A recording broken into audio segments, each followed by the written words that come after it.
tornado in late April. To me, there's just a feeling about this Alabama team. They get it done between the lines and outside the lines, so to speak. They have, I would think, a whole section of the country really pulling for them. So Alabama is moving on in the NCAA tournament, and we are now minutes away from Oklahoma and Missouri. You talked about Kaylani Ricketts. She's got a big arm. The lefty is going to be dealing in 15 minutes. Coming up on ESPN.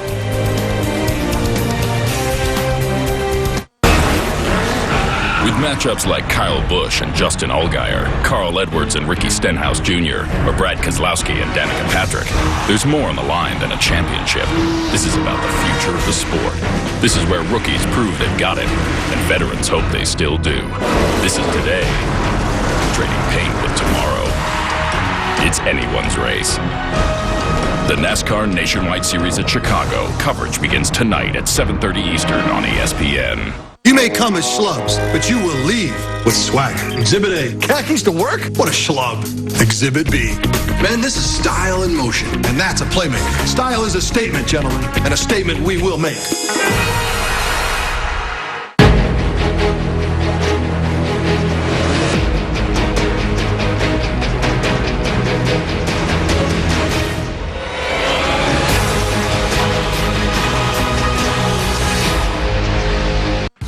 Are your credit cards maxed out? Just making minimum payments or even behind on your bills? Call us now. Freedom Debt Relief's mission is to help you get rid of your credit card debt. Reducing America's credit card debt is vital for our economy. Now, there's a program to help you. We offer the successful alternative to bankruptcy, credit counseling, or taking on new loans. I had over $25,000 in credit card debt. Then I called Freedom Debt Relief and got my debt cut in half. I resolved my debt in about 24 months. At the end of my divorce, I had $17,000 in credit card debt. Then I called Freedom Debt Relief. They were able to settle all 7 of my credit card bills with one low monthly program payment. This program has saved our clients over $100 million.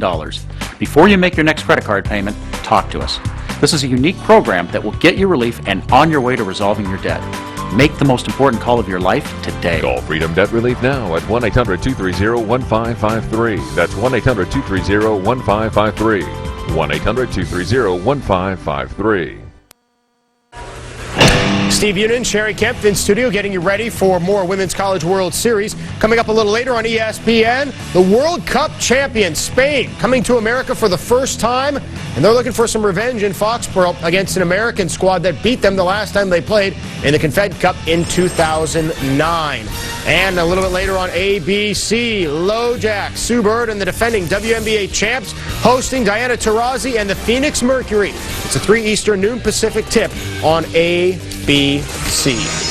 Maya Moore made her professional debut last night for the Minnesota Lynx, who are actually sort of stacked. They had a ton of injuries last year. They've got Simone Augustus, Candace Wiggins, and now Maya Moore. She had a game-high 21 points, 4 rebounds, 4 assists, 4 threes, although she missed 7 from beyond the arc. But with a buck and a half left in the game, Candace Parker, another former college star, delivers for the Sparks. She had 19 points, 10 rebounds. LA has a 6-point deficit at the half, ends up winning by 8, 82-74. You just saw it on ESPN, and if you didn't, here are the highlights to prove that it happened. It's no hoax. Cal, Oklahoma State in Oklahoma City. So the Cowgirls have a huge home field advantage. Jace Williams denied by Chelsea Garcia. And the Cowgirls getting that great D in front of the big crowd. That's one of the better plays you're going to see all day long. I don't care if you're watching baseball or softball. First run of the game comes here. Bottom 2, 2 out. Victoria Jones back at the box. Lindsey Ziegenhurt. And that was a pretty short throw from the outfielder, but just didn't make it. That was catcher speed, too, coming from third base. You see that? Bears up 1-zip, top 4. Tamara Brown with the single. Alicia Hamilton scores, and we're tied at 1. Next up, Ashley Boyd. One of 5 straight singles for OK State to take a 2-1 lead. In the bottom of the 4th, bases loaded, 2 out. Cal now a chance to do some damage. Kat Espinoza, give her the heater, Ricky. Strikeout, so it's still a 1-run lead for the Cowgirls. Bottom 5, again bases loaded. You can't flirt with danger that often, not in the Women's College World Series. And a defensive miscue. Sammy Jo Dievendorfer allows the ball to get behind her. All 3 runs come in to score. Cal takes a 4-2 lead on Ashley Decker's first career triple. Next batter up. Oh, it's back-to-back defensive issues. 6-2. Cal wins. The coach gets to speak into a microphone. With Oklahoma State coach Rich Willigman. And coach, your team lost 6 straight games to close the regular season. How do you describe the resilience of this group to get to the Women's College World Series and have this run?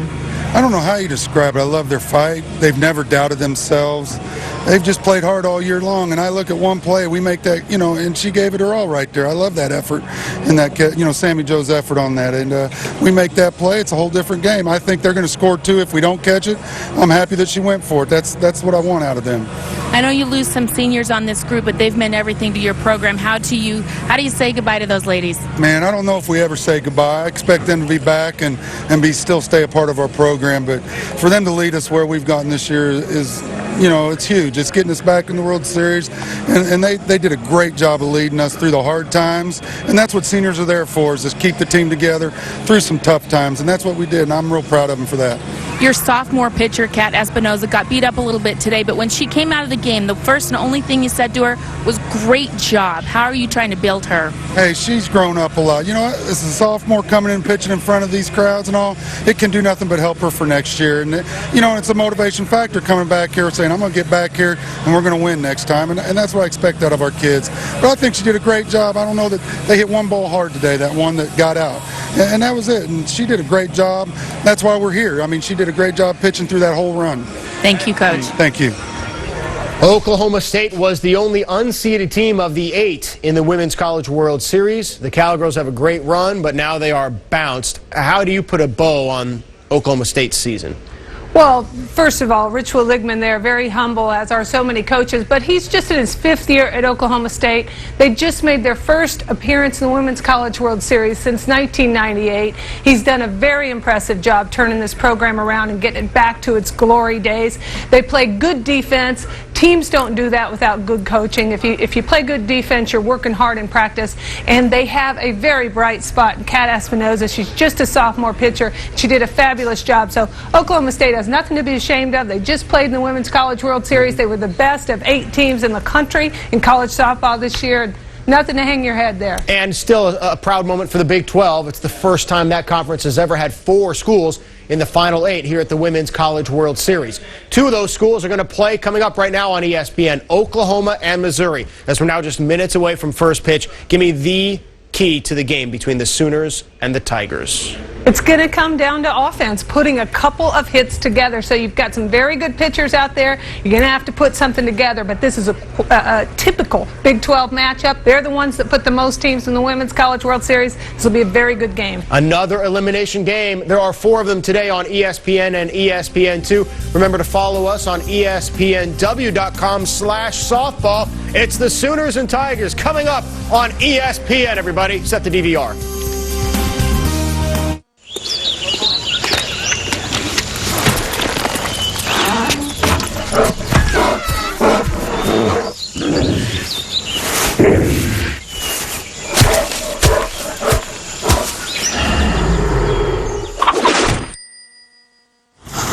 That's amazing. You know what else is amazing? How easy it is to save on motorcycle insurance with Geico. Geico, saving people money on more than just car insurance. When you've got Taco Bell's new Taco 12-pack to bring to parties, Man, I'm looking for the good life. you are the party. That you can't imagine, something you don't know. Man, I'm looking for the good life.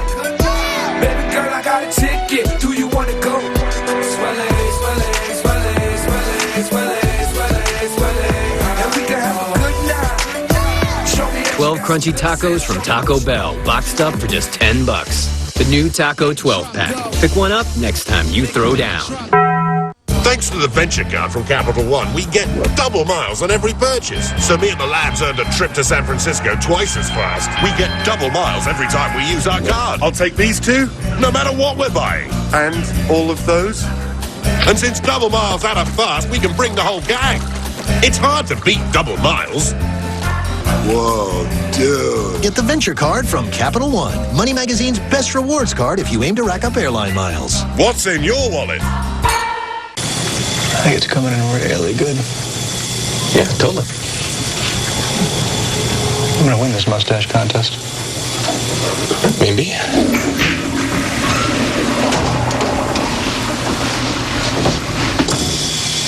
Good luck with the... You're going down this year. See you in 2 weeks, pal.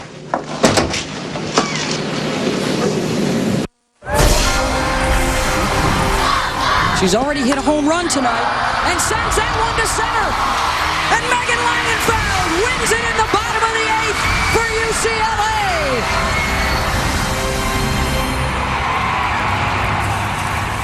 Time for the second elimination game of the day from the NCAA Women's College World Series at ASA Hall of Fame Stadium in Oklahoma City. It features a matchup of two of the nation's top pitchers. Keilani Ricketts of Oklahoma squares off against Chelsea Thomas and Missouri with more than just Big 12 bragging rights on the line as the loser heads home for the summer.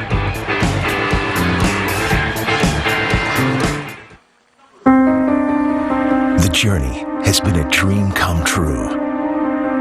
Playing on the biggest stage for the ultimate prize.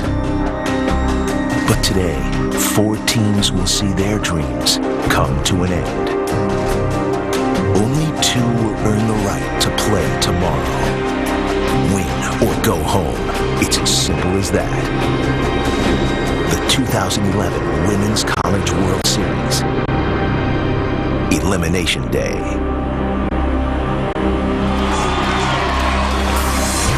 Welcome to the NCAA Women's College World Series presented by Capital One.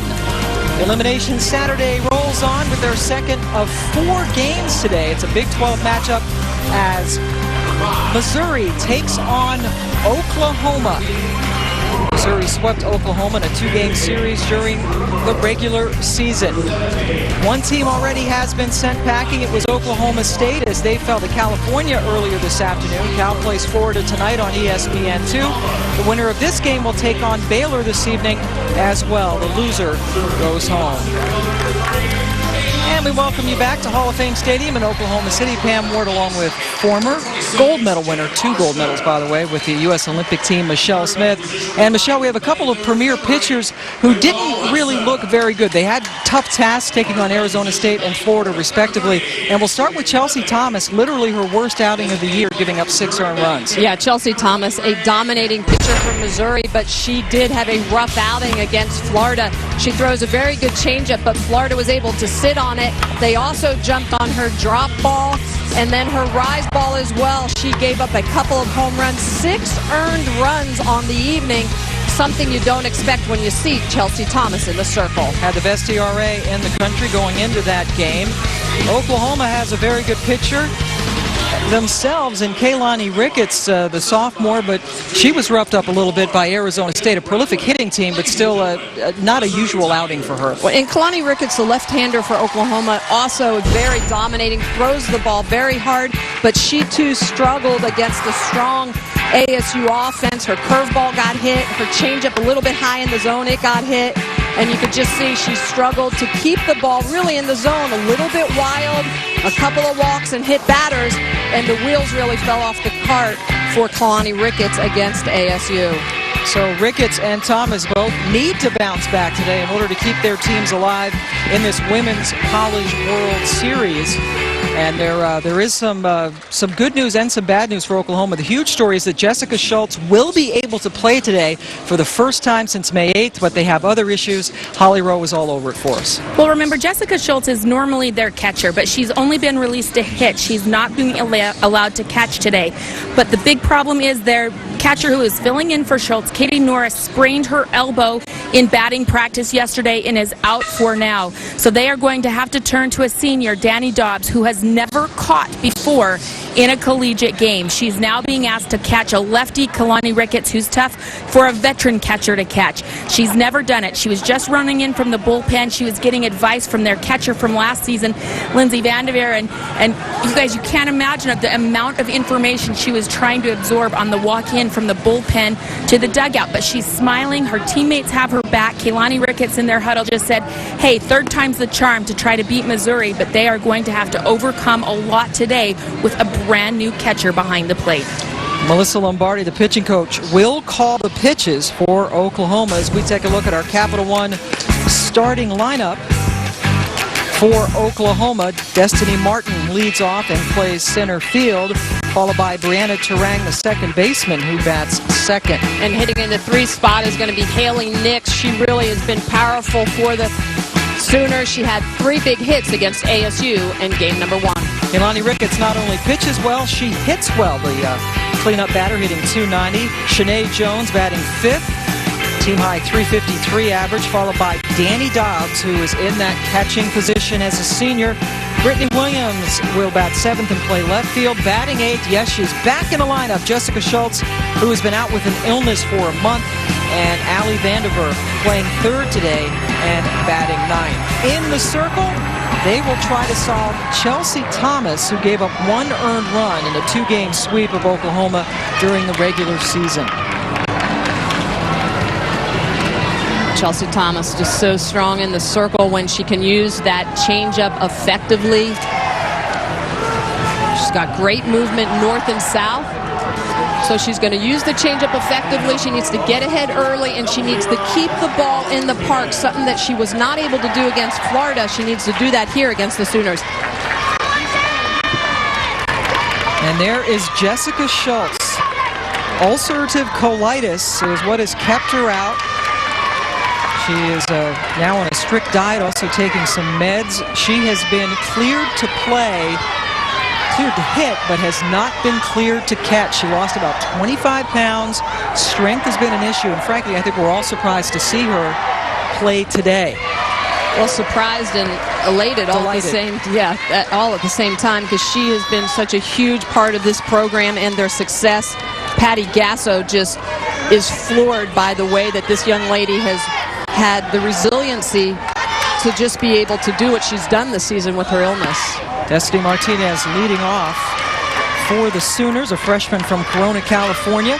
Went 0 for 4 in that 3-1 loss to Arizona State on Thursday.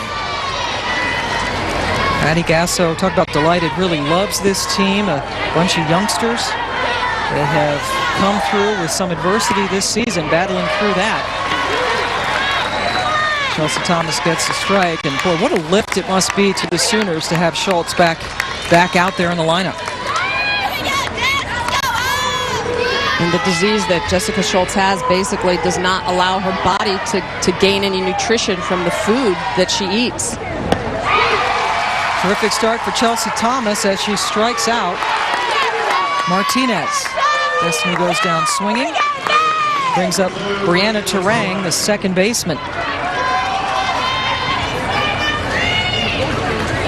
Sophomore from Corona, California, who also plays on the Oklahoma soccer team. Remember against Florida, boy, Florida jumped all over Chelsea Thomas in the first inning. Almost like they knew what was coming. Yeah, I think they had her changeup picked. Just the way that they approached every pitch.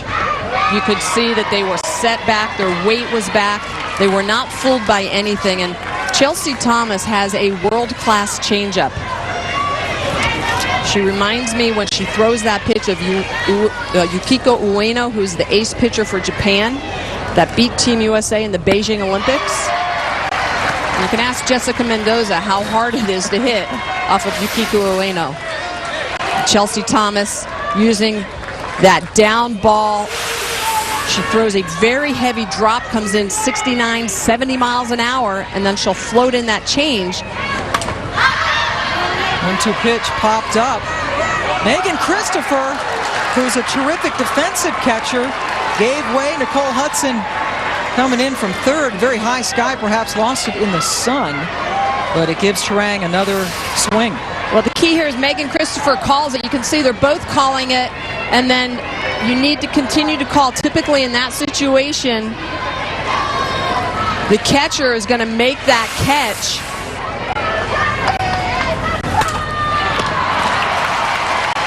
It doesn't do any damage. Shortstop Jenna Marston able to glove that for the second out. Look at the defense now behind Chelsea Thomas for the Missouri Tigers.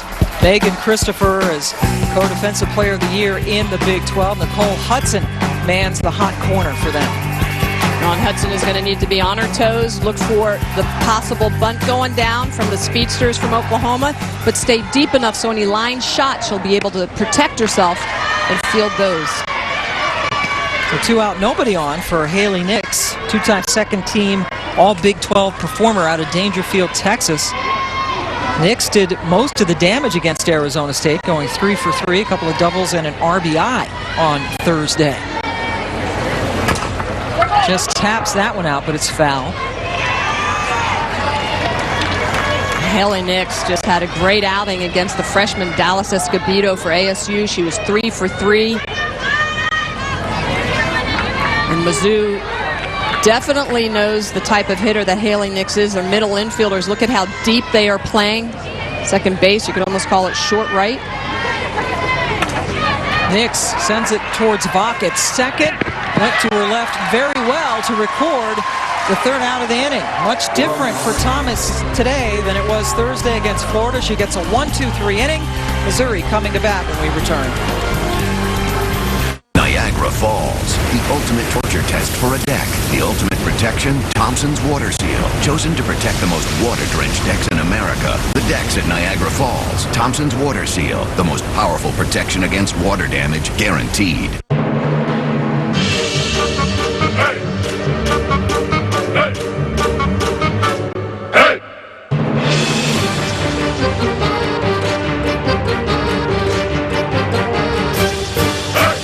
Introducing our largest LCD TV, the new 70-inch class from Sharp, the leader in the largest LCD TVs. Enormous! Big is too small a word for it. Aquas Quatron from Sharp. It was easier than I thought. I was done in no time. Stain was a snap. Protective finish was smooth. So easy I did it again. Minwax makes and keeps wood beautiful, easily. The NCAA Women's College World Series is presented by the Capital One Venture Card with double miles on every purchase every day. Beautiful blue skies here in Oklahoma City for Day 3 of the Women's College World Series. Elimination Saturday. Oklahoma State has already been eliminated. We'll take a look at our Capital One starting lineup for Missouri. And in the leadoff spot is Rhea Taylor, and Coach Earlywine calls her the straw that stirs our drink. She is phenomenal. Lots of speed. Look for her to get on base to help get things going for Mizzou. In the second spot at the shortstop position, left-handed batter Jenna Marston. Batting third baseman Nicole Hudson. Cleanup spot, it is the first baseman Ashley Fleming, who has 14 homers and 16 ribbies. Catherine Lee DPing today in the fifth spot. Sixth spot playing left field Princess Krebs. Lisa Simmons is in right field batting seventh. Megan Christopher, not much of a hitter, but they keep her in the lineup because of her terrific defense. And Abby Vach, second baseman, batting ninth today for Missouri. Missouri in its sixth Women's College World Series. Kaylani Ricketts in the circle for OU. Kalani Ricketts, the lefty sophomore, just is so powerful. She's going to bust that curveball into righties. She, too, has a very good changeup, but what she's going to need to do is keep the speed of Missouri off the base pass. She needs to work from ahead, control her pitches, and pitch out of jams. In the Super Regionals against the Arizona Wildcats, she was able to pitch out of some jams. She's going to need to do that here in Oklahoma City as well. Rhea Taylor, a lot of speed, the left-handed slapper, as you saw Shanae Jones at first just busting in, almost got to within about a foot or so of Taylor as she was coming up trying to hit that slapper. Look at the defense. Oklahoma respecting that speed. You've got the middle infielders way in. The corners as well, charging hard. They're going to be reading her hands. And what they're going to be looking for is the hands of Rhea Taylor. They're going to try and look and see if she's sliding her hands up the bat. Or is she going to be hitting and slapping away?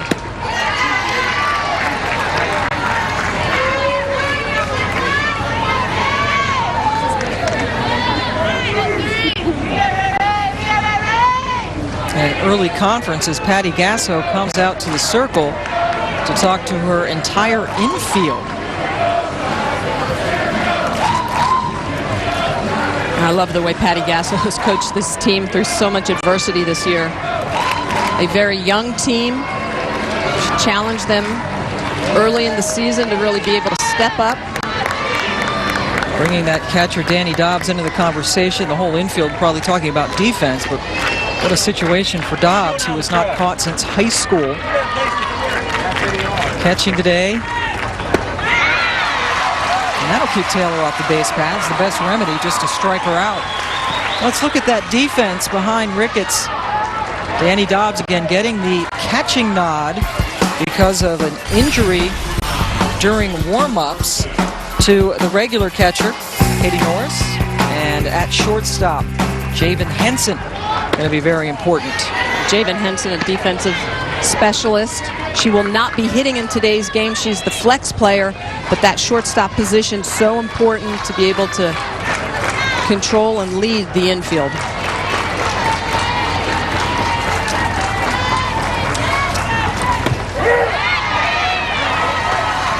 Pam, getting back to that adversity we talked about that Oklahoma has had this year, it's been injuries, it was loss of some senior leadership. Patty Gasso challenged some of the upperclassmen. They didn't seem like they were that committed, so she brought up her underclassmen. It just speaks volumes about the type of person and the type of coach that Patty Gasso is.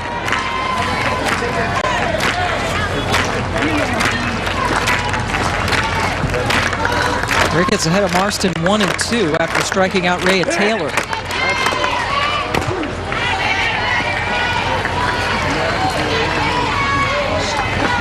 Gasso said on Thursday just how impressed she has been about the way her team has adapted to all those changes Michelle just spoke about, and really enjoys coaching this team. And it's more than just putting All-Americans and talent on the field. It's getting the right mesh of players and personalities. And they have meshed into a World Series. Change up for strike three. Marston just watched it go by. Well, we talk about the fact that Chelsea Thomas has a great changeup, but so does Kalani Ricketts. The lefty just kind of pulls the string on this one. Look at the movement on it, the way it's going to come up, drop down into the zone, and the way she sells it. You can see the way she flips that wrist and gets the ball to spin in the opposite direction it's moving. Tough pitch to ID. Nicole Hudson stepping in. That changeup was 54 miles an hour. The pitch before the changeup was a 74-mile-per-hour curve, so a 20-mile-per-hour difference on that change. Yeah, that's what you're looking for. That's the type of speed differential that will fool hitters. When we talk about pitching, how do you fool hitters? You fool them with movement through the zone or timing when that ball shows up in the zone. Kalani Ricketts does it both ways. She's got great movement, and she's got great change and velocity.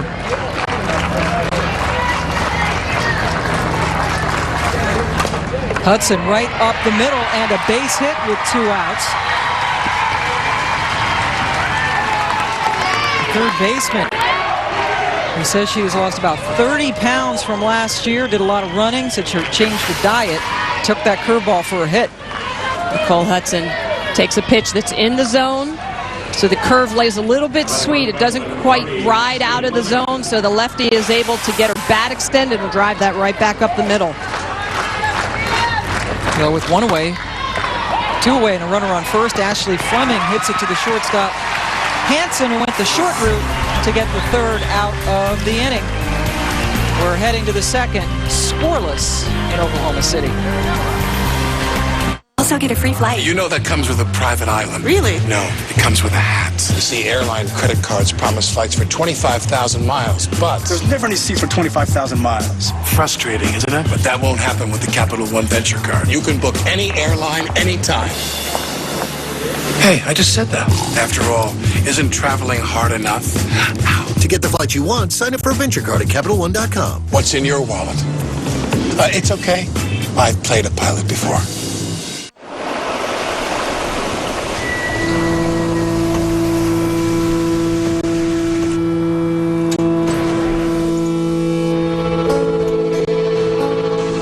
just like that. It's here. A new chance for all of us. People, companies, communities, to face the challenges yesterday left behind and the ones tomorrow will bring. Prudential. Bring your challenges.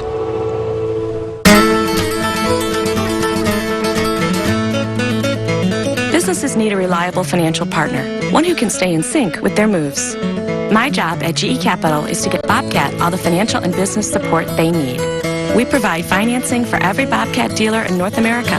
Together, we've rolled out over 100,000 machines to small businesses all over the country, so they too can grow. GE Capital, we're there for Bobcat every step of the way. Sooner fans all charged up to have their team back in the Women's College World Series. And the Sooners and Tigers meeting for the third time this year. And it was Chelsea Thomas getting the better of Kaylani Ricketts and Oklahoma both times. Just one earned run given up by Chelsea in the two games.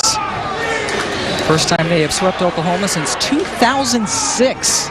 34 strikeouts in 20 innings for Thomas. Not that Ricketts was terrible, only 4 earned runs in 19 innings, but she was outpitched certainly by Chelsea Thomas.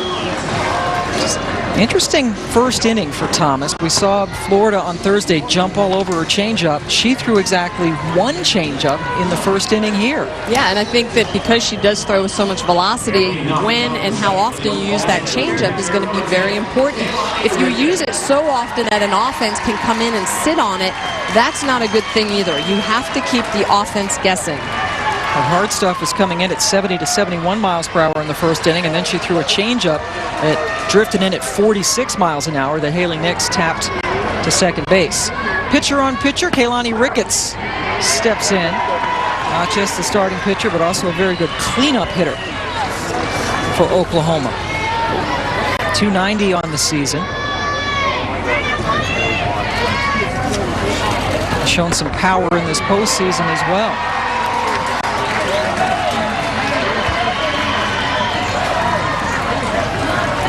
There you see the comparative numbers in the tournament. 3 home runs that she has hit in the NCAAs. And she usually doesn't hit cheap home runs. No, a couple of those came off of Kenzie Flower, the ace of the University of Arizona. A very good sophomore pitcher herself. Big win for them in Tucson to get back to the Women's College World Series as the 9th seed. 2004, the last time the Sooners were able to play close to home in the World Series. They won it all in 2000.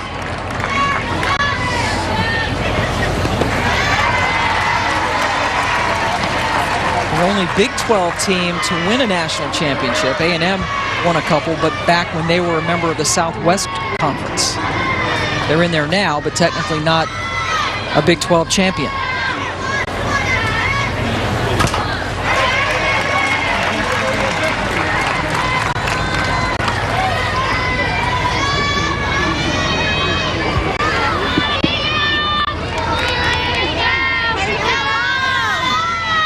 Full count again to Ricketts.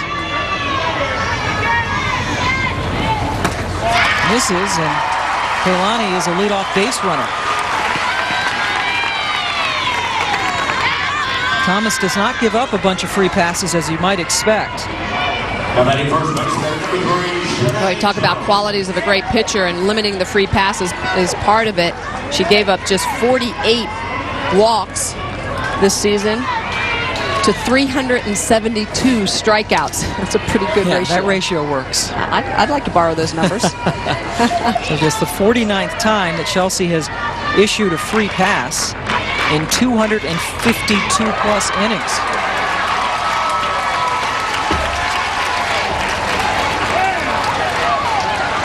Well, now this is going to be an interesting call because the ball is now out of play. They limit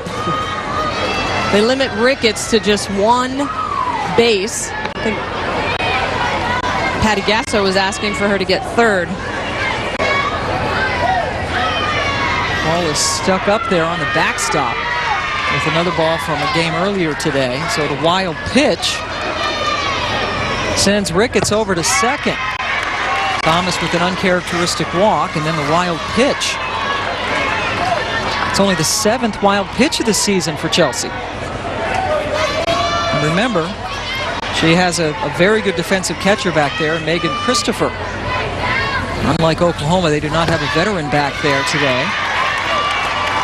Shanae Jones quickly ahead 3-0. Patty Gasso also choosing not to go with a pinch runner here early, keeping Ricketts out there. Thinking she'll get on pace later in the game and would like to save the speed for that time. Well, it's interesting, the scouting report that I had coming into this game for Chelsea Thomas was to use her changeup effectively and to get ahead early. We haven't really seen her use her changeup, and here she is behind on a couple of batters early in the game. Not what you want to see. The free passes, the base on balls, the hit batters are really the things that get pitchers in trouble. When you make your opponents earn their way on base, it is so much harder to score. And having said that, Chelsea's done that all year long. But, you know, the College World Series, a little bit of a different environment. Take a look at her pitch count there.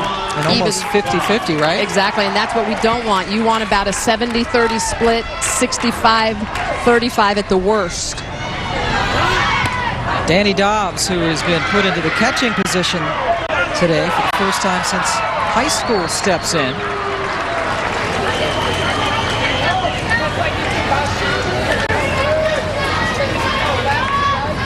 On the season, Dobbs hitting .318. Starting every game this year, but the first one at catcher. Skies that one. Rhea Taylor, sunglasses on. Comes in quickly from center field for the first out.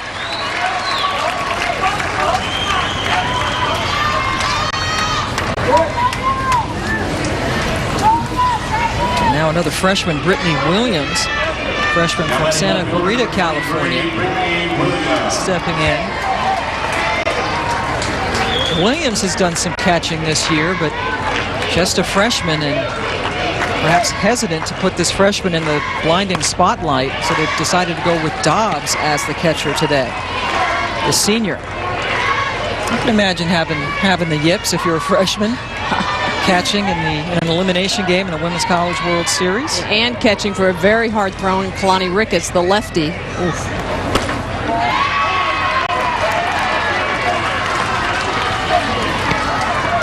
Thomas, who had an easy 1-2-3 inning in the first, laboring a bit in the second. Drop ball coming in at 69 miles an hour, hitting the outside corner. Williams chops it to first, and they get the lead runner. Fleming able to flip it over for the second out. And you're about to hear this place explode because Jessica Schultz is coming up to bat.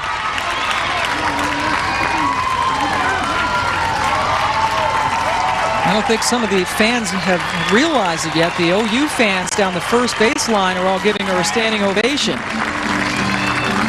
But she has been able to come back, and here she is about 25 pounds lighter. So she's put on a couple of pounds, so 20-plus pounds lighter than when she was playing. Again, last played on May the 8th. She DP'd for a couple of games against Iowa State, and then the ulcerative colitis later in the hospital for about 10 days. Yeah, colitis is an intestinal disorder that basically does not allow your body to absorb the nutrition. So when you eat, that food is basically just going right through you, and your body does not have the ability to absorb that nutrition.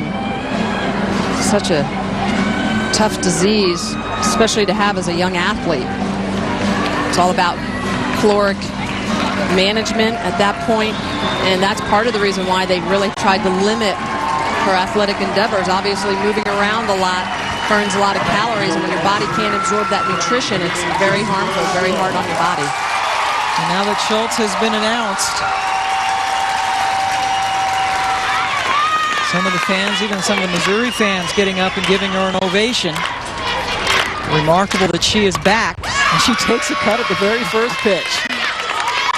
I love it. When we saw her a couple days ago, she was just so excited that her team was able to win regionals, super regionals in Arizona, to get here for an opportunity for her to come out and finish her season here in Oklahoma City.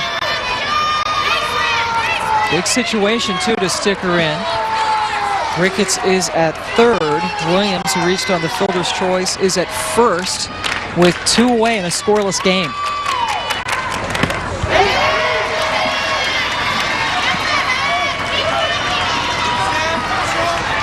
Schultz, the normal catcher, but again has not been cleared to play that position, just cleared to hit.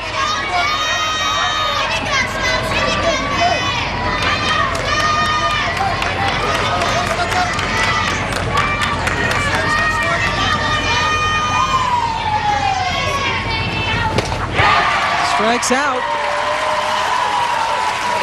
on a drop ball.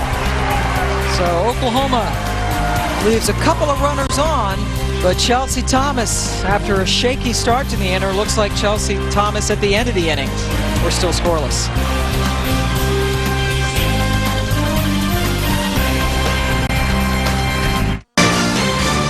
Yeah, baby, looking forward to the finals. Gonna be sweet. Put the Spurs up by 1. We all thought it was over. Is that a talking basketball? What could you do in point? That's just crazy. Fish.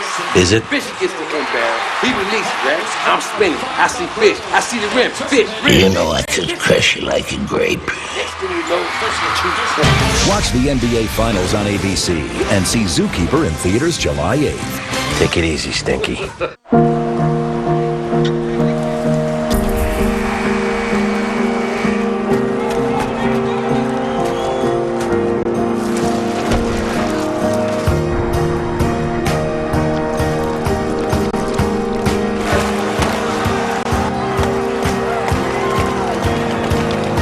There are over 400,000 NCAA student athletes, and just about all of us will be going pro in something other than sports. Is the IRS stalking you? Do you feel like you're at the end of your rope? Hello, I'm John Harris, president of J.K. Harrison Company. Over the past decade, our ex-IRS agents and tax professionals have successfully negotiated settlements for our clients, saving them millions of dollars. They know how to make the system work for you. Call now for a free face-to-face local appointment and J.K. Harris's free IRS tax secrets. Call 800-450-1064. 800-450-1064. When a late night call comes in, I'm awake, alert, and ready on a moment's notice. It works for me. It's been a 12-hour night shift, and I'm still going strong. It works for me. After a long day at the office, it gives me the boost to power through my workout. It works for me. Works Energy. A zero-calorie burst of energy that's safe and effective, long-lasting, and tastes great. You are watching the NCAA Women's College World Series presented by Capital One. One of the big tents set up outside on the grounds here. Folks stocking up on their souvenirs as the Women's College World Series moves on. Oklahoma State, the first team to be eliminated because they lost to Cal. You'll see Cal, Florida tonight at 7 Eastern Time. Oklahoma and Missouri playing right now. The winner of this game will play Baylor this evening. Another all Big 12 matchup tonight. Arizona State and Alabama, the number 1 and 2 seeds respectively, have the day off, and they just wait to see who comes through the losers bracket for them. Championship series will start Monday night, best of 3 series in Oklahoma City. To the bottom of the second for Missouri, Catherine Lee, the designated player today, steps in against Ricketts, who's working quickly. Drop curve that time.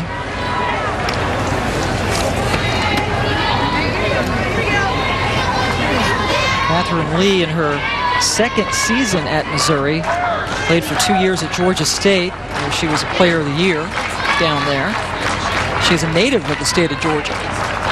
Georgia State right in Atlanta. Boy, that change dropped in there, but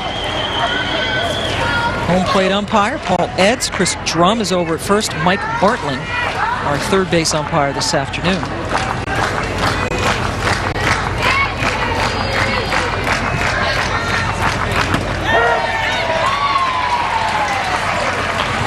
Backdoor curve. Dobbs did a good job of framing that one.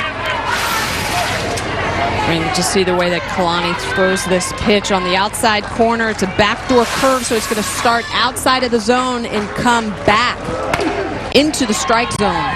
So as a righty, you basically have to determine the spin and say, all right, it's starting as a ball. You see it's curving. Is it going to curve enough to get into the zone? And, oh, yes, make that decision while the ball's moving at 72 miles an hour and try and hit it. Yeah, 43 feet, that's where the rubber is. And somebody as tall as Ricketts at 6'2", she's, what, about 37 feet away? Closer when she releases, do you think? Yeah, well, that circle is 8 feet. That's an 8-foot circle around the pitching rubber. So most pitchers are going to land just at the front part of that 8-foot circle. So that basically means they're releasing the ball at about 35, 36 feet, moving 72 miles an hour. You have about 0.3 of a second. Major League Baseball is about 0.4 of a second. So you're looking at about a 25% difference from baseball to softball. Quicker, less time in softball than baseball. Less time to react. And softballs, as we've seen with our K-zone, those things dip at the last possible instant. Well, and that's one of the reasons why when you see someone like a Jenny Finch or some of the great pitchers of our time throw against Major League Baseball players, you see the softball athletes strike out the guys because they're, A, not used to the movement, they're not used to the distance, how close we are, but it's that rise ball as well that most baseball pitchers are not used to. Waited on that change and laced it into center field. Leadoff single for Catherine Lee. Good at bat. Count went full, and she waited on the change and got it. Well, we talk about the change. You got to sell it, and then you got to keep it low in the zone. And the location of this is what really enables Catherine Lee to be able to get extended, wait on that pitch. When it gets up in the eyes, it's so much easier to ID and hit. Drop that pitch down about 12 inches, and that would be a strikeout. That would be a swing through instead of a base hit. Pinch runner now for Lee. Shayna White has come in to run. Get some speed on the base paths with nobody out. As Princess Krebs steps into the batter's box. White 2 for 4 in stolen bases so far this season. And remember, you have someone behind the plate who is not caught since high school. So let's see how aggressive, and Erin Earlywine is known for being a fairly aggressive coach. Let's see how aggressive they are in the base paths with this newbie catcher. Gets away momentarily from Dobbs. There's Erin Earlywine in his 5th year, 2-time Big 12 Coach of the Year. 3rd straight 50-win season for him. Known for being reckless on offense and conservative on defense. Let's see how reckless they are right now with an inexperienced catcher. Not reckless at all. They're keeping her there. Erin Earlywine. Big into studying film sessions for his players. Ricketts gets the strike over. Really likes to read pitchers, the battery as well, see if you can pick up any nuances. It's a big part of the men's fast pitch game. Always trying to pick pitchers. Try to get that advantage. The smallest things can end up helping and winning games for you. White goes on a 3-1 count. There's the throw. It's a good one. That's a nice throw. Hansen put the tag on, but just a little bit too late. So the stolen base for the pinch runner, White. And Danny Dobbs sits very low, and when you sit low, it's hard. Look, she's got to throw from her knees. It's very hard to throw down, but that just shows the strength of her arm throwing from her knees and almost gets the speedy Rhea Taylor. Now, granted, it was ball 4, but still, it's a great effort. So with the walk, obviously not a stolen base, but that was a heck of a throw by Dobbs. Because you're right, White just bursts out of there, and you can't get a jump really in softball because you have to wait for the ball to leave the pitcher's hand before you can leave the base. But the base on balls now makes it 2 on and nobody out for Lisa Simmons. Dobbs keeps referring to her wristband as the calls come in from the bench from Melissa Lombardi, their pitching coach. For more on Dobbs, let's head down to the field in Holly Rowe. Well, I checked in with her dad in the stands, and he said that she hasn't caught since her freshman year of high school. So, guys, that's almost 7 years now for the senior that she hasn't been behind the plate. She's doing a good job so far. Absolutely. We were told originally it was her senior year, but her freshman year. Now she's a senior in college. Bunt goes foul. Everybody has to go back. I mean, so if she would have played 4 years at that catcher position, you would understand, but not since her freshman year. That's amazing. I mean, the adversity the Sooner team has gone through this year has just been incredible. They have been through so many different injuries. Simmons, unable to get the bunt down, strikes out. She had been hitting .400 with runners in scoring position, but goes down, and there is Stephanie Ricketts. This Ricketts family, very prolific. Stephanie, the pitcher at Hawaii, pitched in the World Series last year, and Samantha was a record-setting first baseman here at Oklahoma, and now one of the assistants for Oklahoma. So we have all three Ricketts sisters here. And then the throw gets away. No one was covering third, and that allows White to score the first run of the game.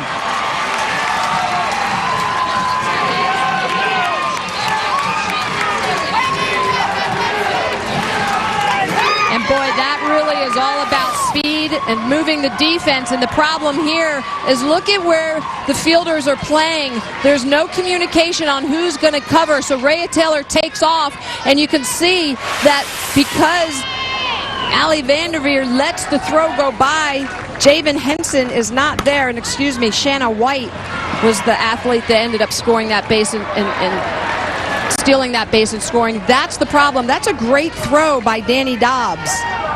It is a communication and coverage problem by the left side of the infield. Give the error to Dobbs. Also a couple of stolen bases. Krebs gets credit for one. White gets credit for one to get to third, but the error brings in the run. One away for Megan Christopher.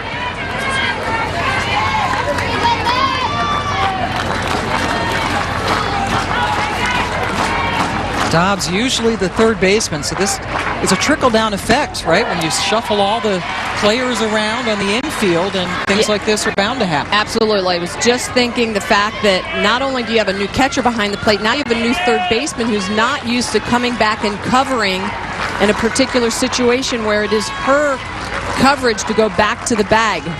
At worst, she should have cut that ball off and just given up the stolen base. Christopher out to second, advances the runner to third, but she's thrown out by Terang.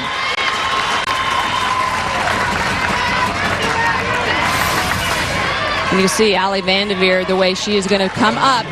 She's going to be faked out here, and then she doesn't know whether or not to go back. She thinks that Javen Henson, her shortstop's going to come in behind her, and when it's really her coverage, she should be making that catch and going back to the bag. At worst, you give up the base. You don't give up the run. Now Abby Vach, who homered in one of the games against Oklahoma during the regular season, comes up with Princess Krebs over on third. One run already in for Missouri in an elimination game.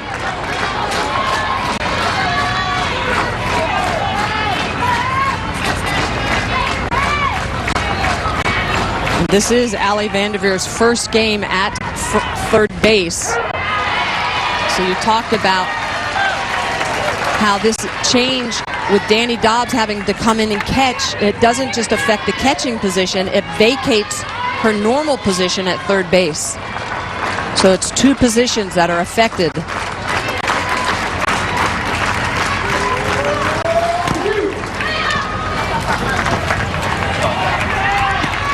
And the reason this is happening is because Katie Norris, the regular catcher, hyperextended the elbow in her throwing arm, and that's what precipitated all these moves.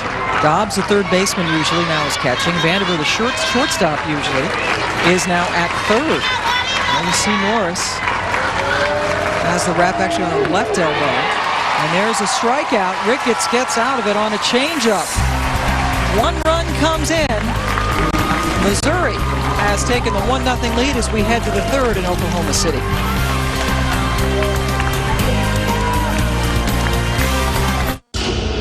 Some are quieter than others.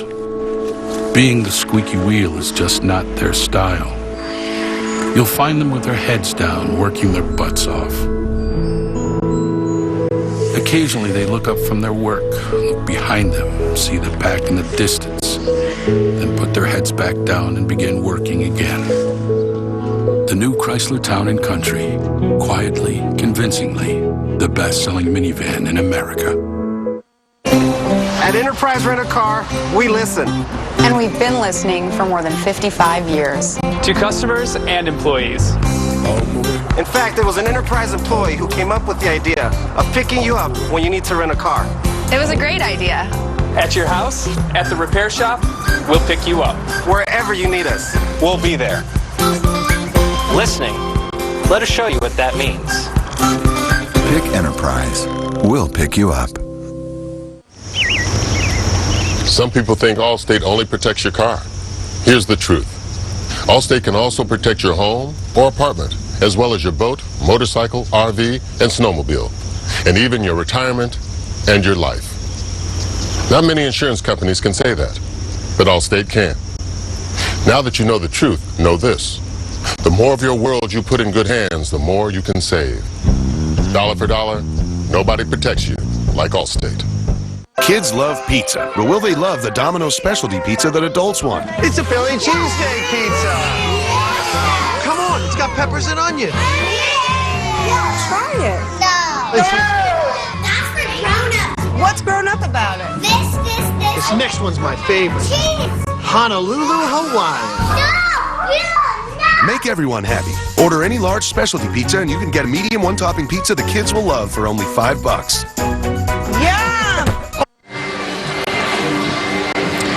Back in Oklahoma City, the Women's College World Series, we're comparing the early games versus the late games coming into today. And you see that most of the offensive prowess has come in the later games. Of course, it doesn't hurt that Florida and Arizona State have been in the bracket in the later games. But earlier today, California was able to score 5 runs in their win over Oklahoma State.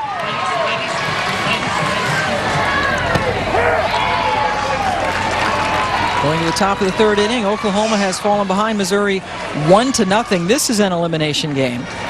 The winner will play Baylor later on tonight.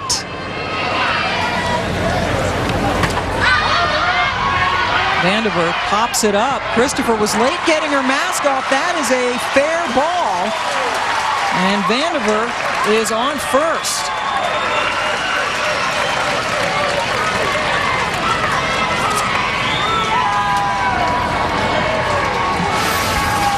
Boy, when you have an out given to you, especially by the number 9 hitter, the last thing you want to do is allow them to get on base. You cannot expect to win games when you're giving teams 4 and 5 outs an inning, and that's exactly what happens here. Miscommunication between Hudson, Fleming, and Christopher. Someone needs to take charge on that infield. Fleming called for the error, and Thomas caught it. Almost a double play. Good job by Vandiver to get back. As Destiny Martinez popped it up.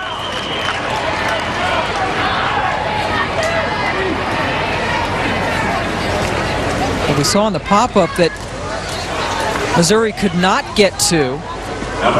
Christopher had trouble finding it originally, and then here's Martinez. And Thomas with the good play to get it at the shoestrings. And Vandiver just getting back to avoid the double play. Thomas hops off that mound very quickly. So now the slapper Terang is up with 1 away. She lined out to short her first time up.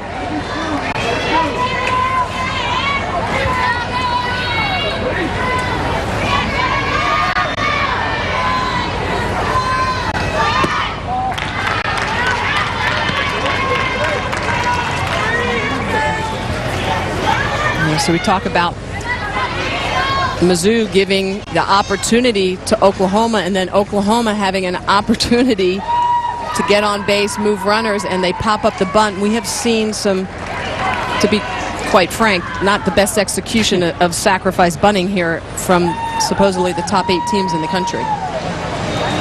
NCAA baseball regionals continue on ESPNU tonight with 2 games. At 7 Eastern, it's Illinois, Kansas State, followed by Cal State, Fullerton, and Stanford. NCAA baseball regionals presented by Capital One on ESPNU tonight at 7 and 11 Eastern Time.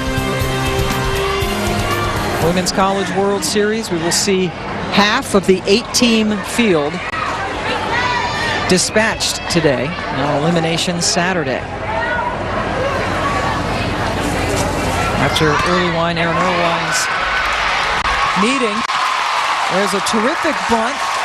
You gotta like that, Smitty. I love it. That's how you bunt. Jessica Mendoza was here. She would be all over that. Brianna Turang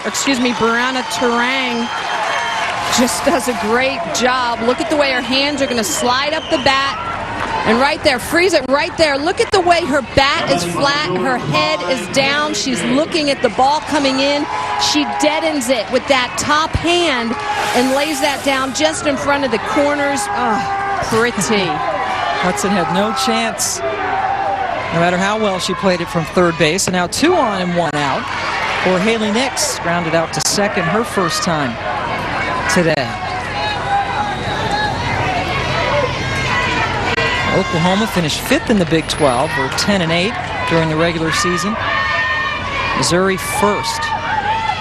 15-3, their second regular season title, first since '97.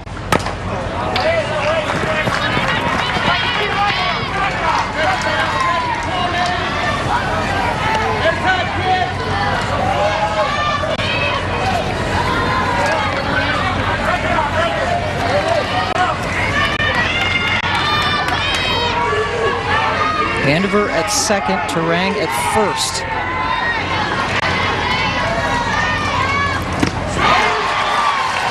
And Thomas gets the strikeout.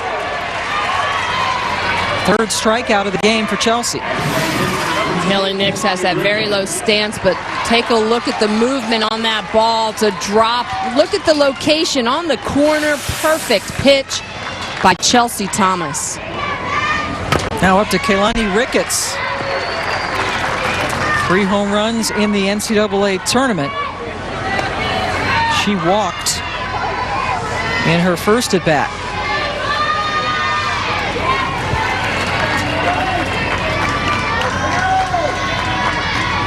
There's her little sister looking on in the stands. Hawaii did not make the field of 64 this year after getting all the way to the World Series last year. Kaylani watched Stephanie play in the World Series last year. Now the tables have turned. 0-2. Just inside. Nope. Must have caught the corner. Ricketts is rung up. Thomas with a couple of strikeouts to strand a couple of runners. Missouri hanging on to that 1-0 lead.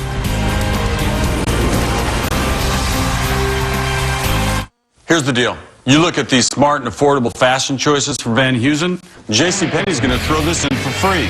That way everybody wins. JCPenney, it is seriously hot in here.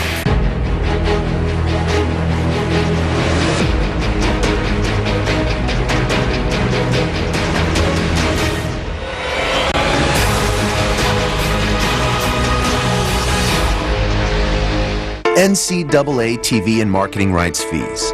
Where does the money go? Long answer, 96% of the revenue is used to fund 88 championships and support 1,055 member colleges and universities, who together provide $2 billion annually in financial aid to more than 400,000 student athletes so they can compete and learn. Short answer, we put our money where our mission is.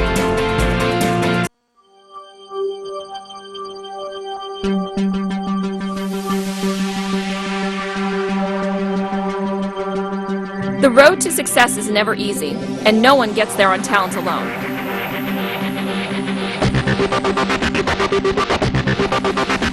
Introducing the K Factor, a patented system designed to help pitchers take their game to a whole new level. By combining a resistance system with basic pitching drills, the K-Factor focuses on the importance of proper mechanics.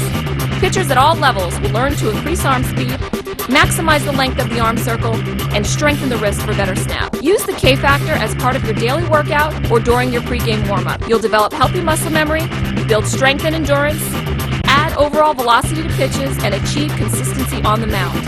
There has never been a tool more valuable for your performance. Order the K-Factor now and start reaching your maximum potential.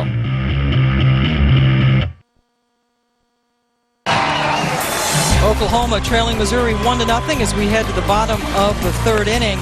Oklahoma's had to shift its lineup around, particularly on defense. With more on that, let's go down to Holly Rowe. Well, I know we've talked about Danny Dobbs behind the plate for the first time in about 7 years, but you forget about the little nuances of the position. I just saw an exchange here in the Oklahoma dugout. Her first baseman, Shanae Jones, came over and said, "Hey, you're doing a really good job with the signs. The last time I was having a hard time looking at them, and you're really doing a much better job." And you forget she's got to now remember how to flash the signs, where to flash them, so not the right people see them and the wrong people don't. So picking up a lot of different nuances and getting some support from her teammates for doing a good job. Yeah, Holly, and that's a great point because the corners especially need to know when that changeup is coming so that they can be prepared. Very, very important. That is some great scoop, Holly Rowe. Bunt laid down and safe. Great effort by Vandiver, who's usually the shortstop, pressed into action playing third. Head coach Patty Gasso wants to know if we can get some help on this. You can see the way that Vandiver is going to come in and make a nice throw off balance. Great job by Brianna Terang. Look at the way she's got the foot on the bag. She makes the catch. Looks like a nice out. Dealing with the breakneck speed of Rhea Taylor, but the call was safe. So that is huge, and the Missouri players, as Jenna Marston now steps in. Rhea always a threat to steal, and when we met with the Missouri players on Thursday, they said every time Taylor gets on base, we just kind of figure she's going to score. They have so much confidence in her, and look at that. She's only been thrown out twice in 45 attempts, and again, she's got a catcher back there for Oklahoma who hasn't caught since her freshman year in high school. A left-handed batter obscuring her in the batter's box, and Taylor has not yet shown any signs of going.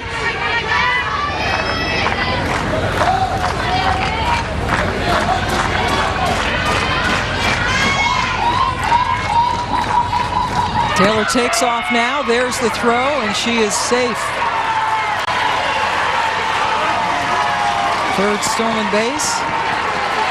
And Rhea Taylor is called out for leaving early. In softball, you cannot leave first base until the pitcher releases the ball. No way.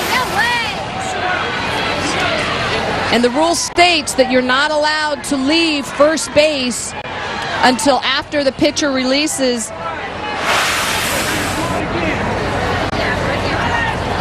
So erase the stolen base for Taylor.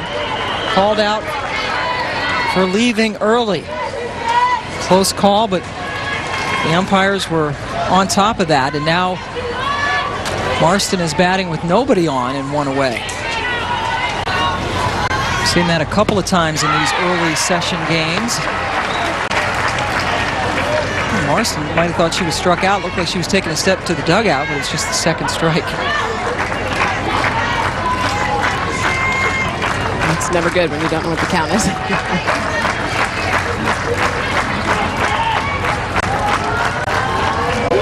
And part of that could be because when Rhea Taylor leaves early, that pitch comes back. So a strike earlier in the count would then be taken away, so that's where Jennifer Marston thinking there's two strikes when there's really just one. Taps that one out to second. Terang gets her for the second out of the inning. The Nationwide Series makes its return to the Windy City at Chicagoland Speedway tonight. NASCAR Nationwide Series coverage begins at 7:30 Eastern on ESPN. In Chicago. Softball on ESPN2 tonight here in Oklahoma City. Nobody on, two out for Nicole Hudson. takes a look at a change. Hudson singled in her first at bat. Kalani Ricketts continues to throw that changeup so well. Now Ricketts wheels, throws, gets Hudson. So the leadoff single by Taylor negated by her leaving early. When we come back, we will hear from Aaron Earlywine. He's the guy in charge of the Tigers. It's the last 3 seconds of the game. Now's the part where coach puts me in. Anderson, you're in. And I say, me? I'll yell something, something. I mean, you want to look back on your life and something, something, something! Then cut to me in the stands saying, that's my boy! That's my boy! Yeah! When it's over, we'll put you on our shoulders! Then ends on a freeze frame of me like this. Introducing HBO Go, the new streaming service from HBO, free with your subscription. It's not just a shoe, it's your path. They're not shorts, they're momentum. Your shirt, your statement.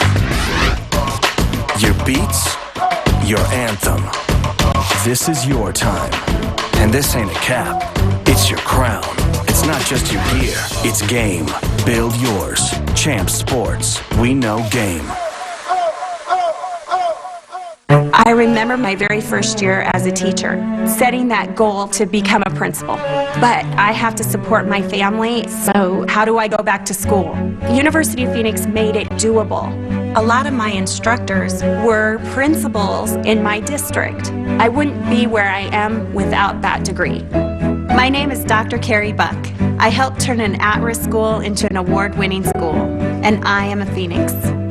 Find your program at phoenix.edu.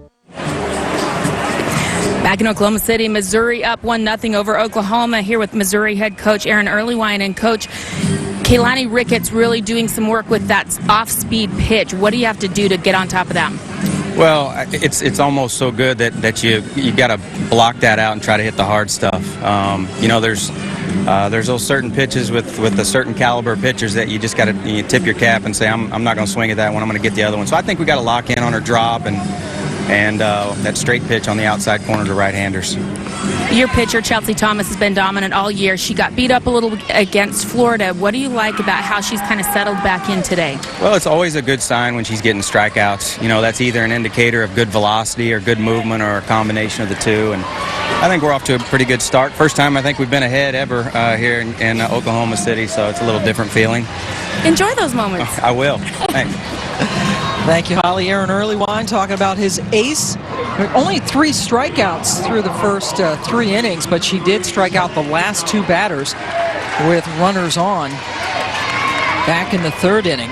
Oklahoma, in fact, has left 4 runners on in the last 2 innings combined. And there is Kalani Ricketts, her counterpart over there. Everybody trying to stay cool. Well over 100 degrees on the field this afternoon. Shanae Jones to the second baseman, Bach, for the first out.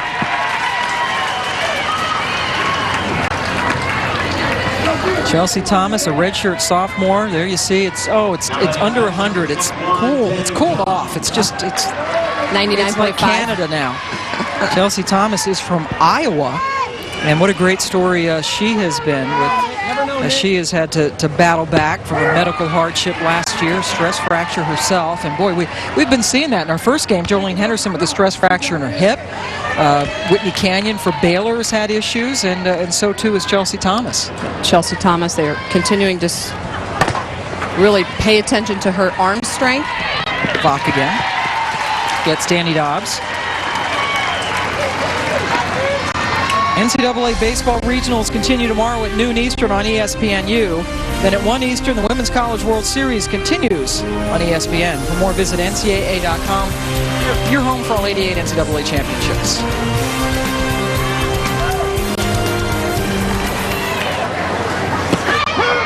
Two out, nobody on. And I love the way that Coach Earlywine really takes control of making sure that Chelsea Thomas stays healthy. He tests her grip strength. He'll test the right arm compared to the left arm. And he knows when it is good and when it is down. She's looking good so far, isn't she? Brittany Williams rounds out. That was a quick 1-2-3 inning for Chelsea Thomas and company. Patty Gasso, we'll hear from her when we come back. Thanks to the Venture Card from Capital One, we get double miles on every purchase. So me and the boys earned a trip to DC twice as fast. Oh, hi. We get double miles every time we use our card. And since double miles add up fast, one more chariot, please. We can bring the whole gang. I cannot tell a lie. He did it. It's hard to beat double miles. Read my lips. No new access. Get the Venture Card from Capital One. Money Magazine's best rewards card if you aim to rack up airline miles. What's in your wallet? So you're a Democrat, right?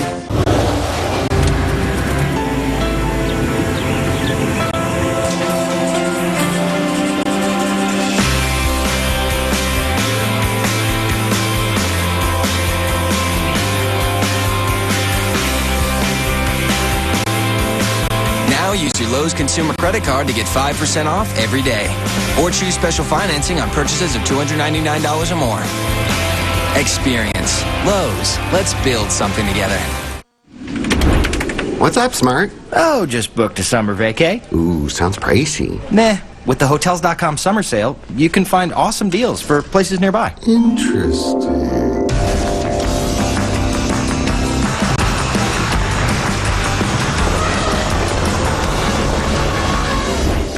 Wow, I'm blown away. You look great. Hotels.com summer sale. Save up to 30% and get a free Kindle. Hotels.com. Be smart, book smart. Oklahoma down 1 run here in the bottom of the 4th, and the lady who's going to tell us how they're going to get back on top, Patty Gasso of OU. And Chelsea Thomas seems to be really heating up right now. What do you got to do to get to her? Swing at strikes. I mean, we're a little bit complacent. We're leaving some balls that are over the plate. These are balls we can hit hard that we're taking. So we need to be a little more aggressive, especially you saw the last inning early in the count, but just some routine ground balls. Our time's coming. We're going to be patient with it, but at the same time, we've got to be aggressive when those good pitches come over the plate. Coach, you had such catastrophic defensive changes. That might be too strong a word, but maybe not. How are they doing so far, and how do they continue to rally? We've had a little freshman hiccup over there with the double steal, but a little stud back here in Danny Dobbs, our senior, who said, give me the call, I'll do it. So that's what these guys have been doing all year. They've been just stepping up when we need them the most, and we're piecing it together like we've done all season, doing our best. Thanks, Coach. All right, thank you. Well, the thing I love about Coach Patty Gasso, she basically challenged her team and said, it is your will, it is your desire and your passion to be on that field that is most important to me. She let go of some seniors. She has a very young team, and she challenged these young kids to make a difference, to lay everything out on the field, and it's their will. It's don't worry about the outcome, worry about what you're doing. Gotten them all the way to the Women's College World Series as Ashley Fleming steps in for the second time. Oklahoma welcoming back Jessica Schultz into their lineup, DPing today. That goes up the middle. Errant throw from Turang.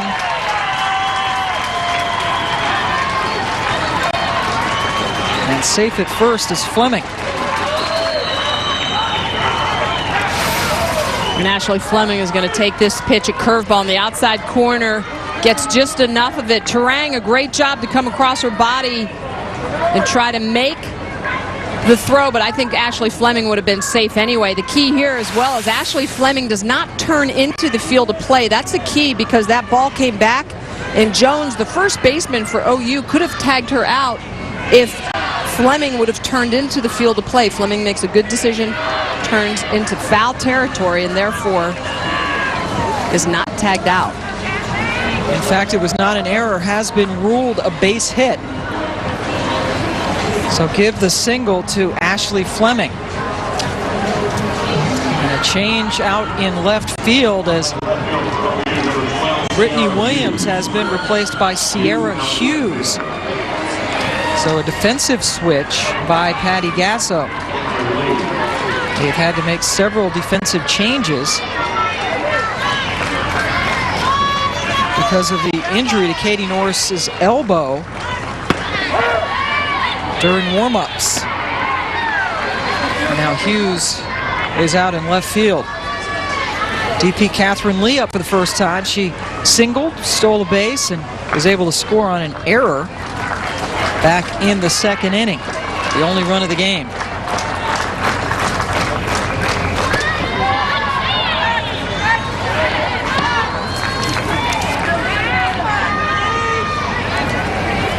Fleming at first, in case you're wondering, is a perfect 16 for 16 in stolen bases.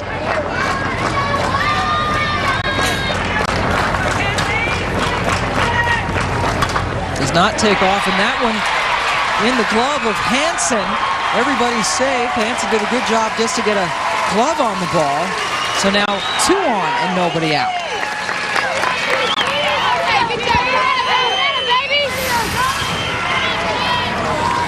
Catherine Lee drives this ball in the 5-6 hole, but look at Javen Henson, the way she's going to come up and fire this ball. Boy, Ashley Fleming very lucky she does not get thrown out here. You've got to slide into second on this play.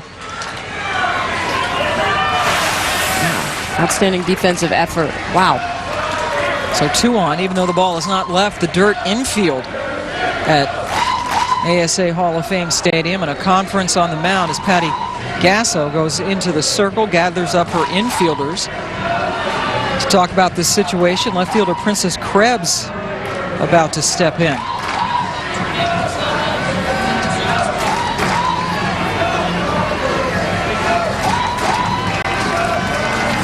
Missouri on Thursday lost to Florida 6-2. Oklahoma fell to Arizona State 3-1.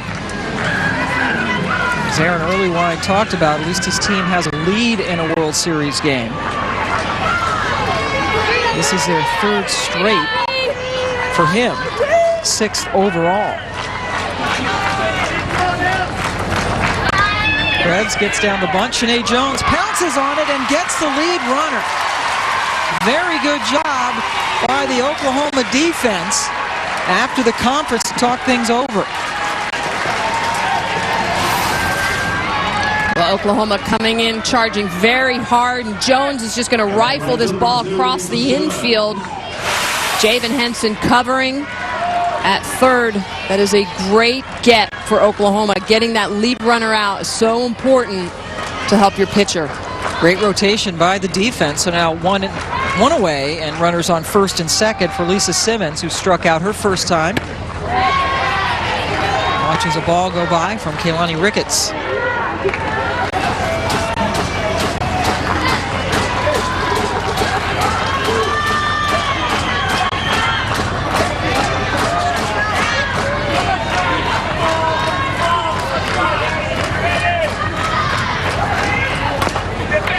Chopped. Terang steps on second and then throws it away, and that allows another run to score. Had little to no chance at getting the runner at first, and the high throw brings in the second run on an error this afternoon. Well, you've got to take what's given to you and no more. Brianna Terang, a great job of fielding this ball. Struck hard up the middle by Simmons. Good job to get the out. The key, though, with a runner at third, you don't want to make this mistake and throw the ball away, because at this point, Catherine Lee was held at third. Not until that ball goes in the dugout is Catherine Lee going to score. So that's a unfortunate mistake. Sometimes the best decisions are no decisions. Don't make the throw. Second run of the game for Missouri. This one unearned on the throwing error by the second baseman, Brianna Terang.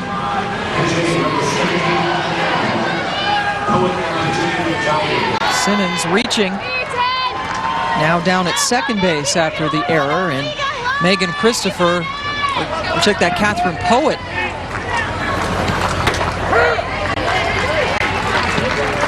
has stepped in. So Poet hitting for Christopher, who is struggling, hitting about 190 on the season. Christopher can and certainly will re-enter as the starting catcher.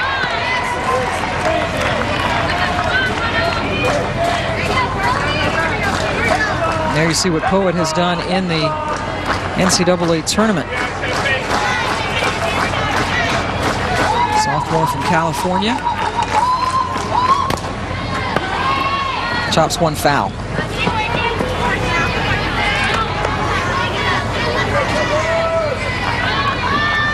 Poet 6 for 26 as a pinch hitter. That's a .231 average. Lonnie Ricketts trying to get out of this one.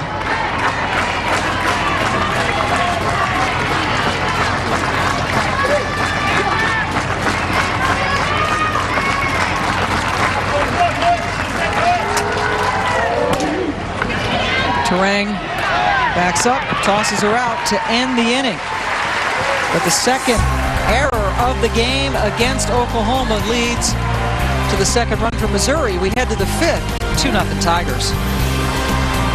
With matchups like Kyle Busch and Justin Allgaier, or Carl Edwards and Ricky Stenhouse Jr., this is about the future of the sport. This is today, trading paint with tomorrow. The NASCAR Nationwide Series at Chicago, tonight at 7:30 Eastern on ESPN. Call your agent. My agent? Yeah. You were driving. You know, it's cool.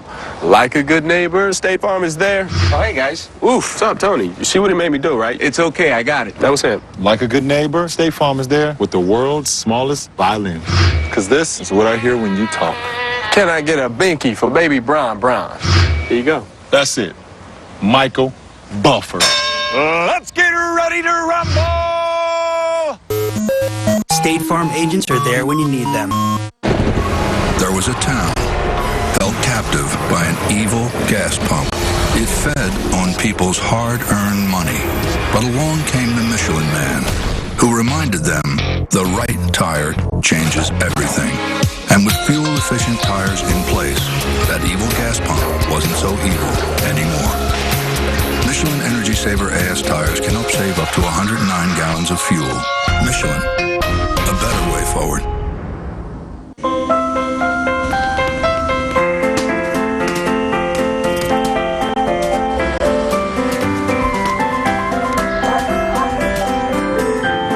NCAA and DonorsChoose.org are working together to put academic and athletic supplies back into our schools.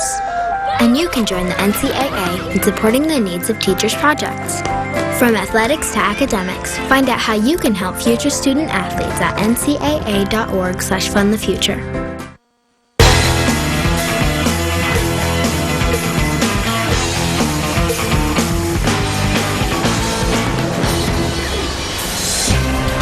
Nothing Missouri over Oklahoma, heading to the fifth inning. The Women's College World Series. This game features a couple of really good pitchers, Keilani Ricketts and Chelsea Thomas.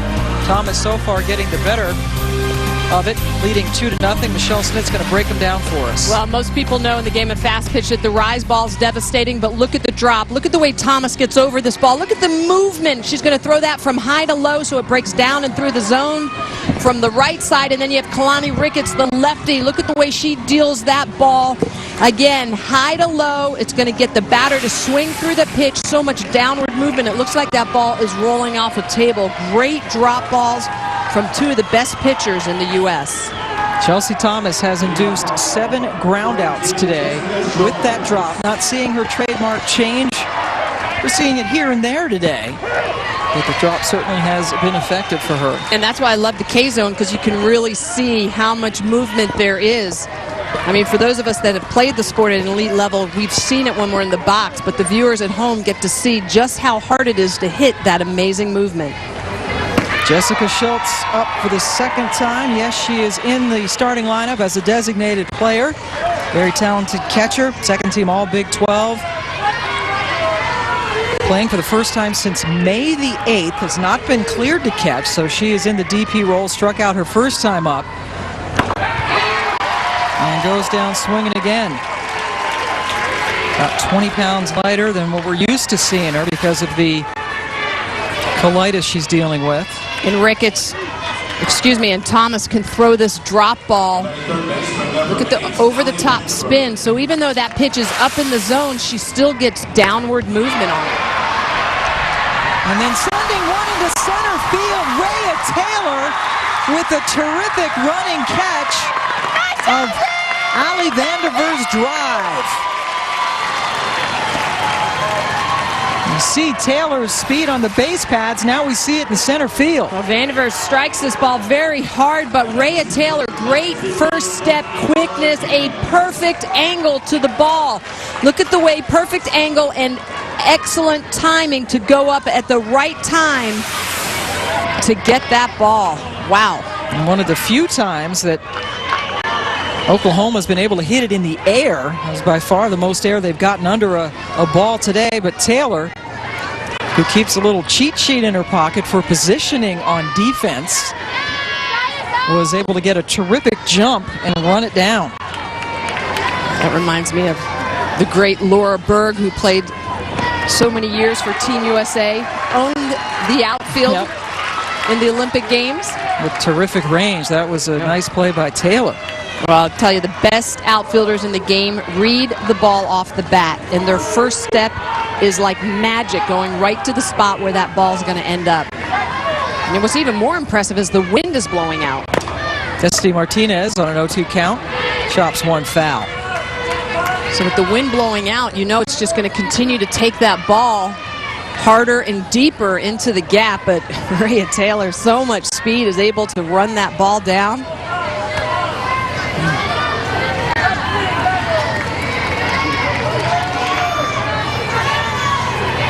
To Martinez puts that one up in the air, but plenty of air underneath it for Krebs to grab it for the third out. That's a 1-2-3 inning.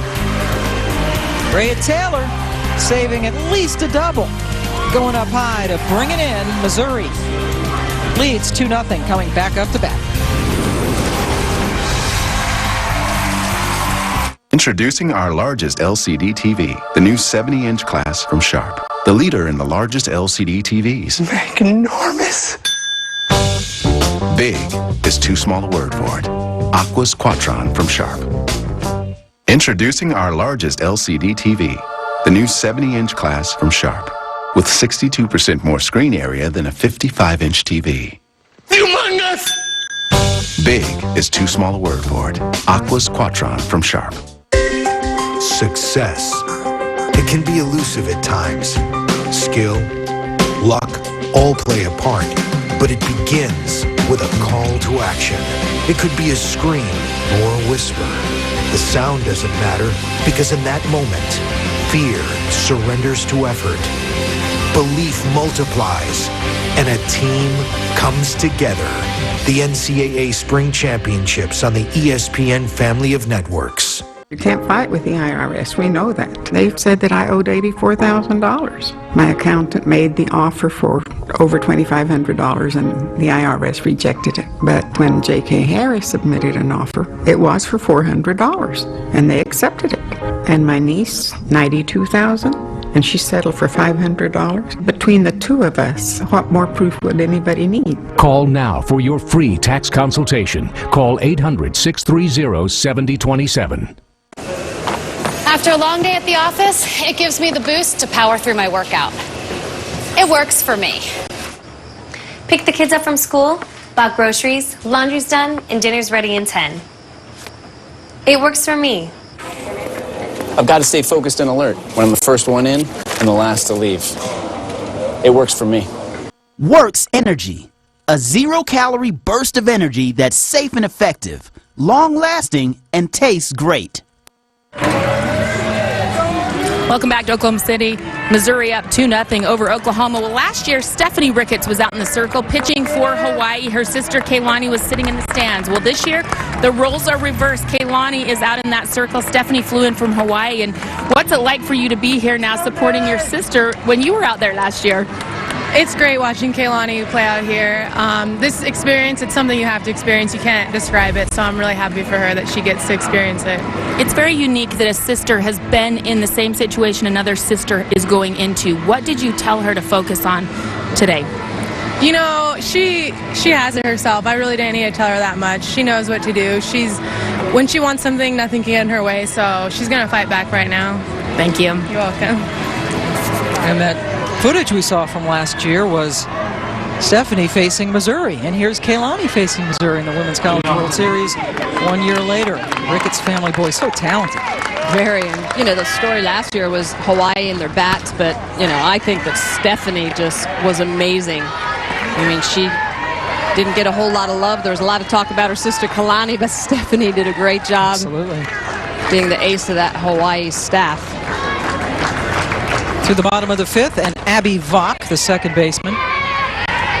Even though Kaylani, who pitches for Oklahoma, that's a nice Hawaiian first name. That would work over well in the islands, but Stephanie's over in the islands, and I just thought that would be kind of neat to go to school there. Not go to class necessarily, but go to school. Got to travel a long way for away games. That's true. Rack up the frequent when you get home. Yes.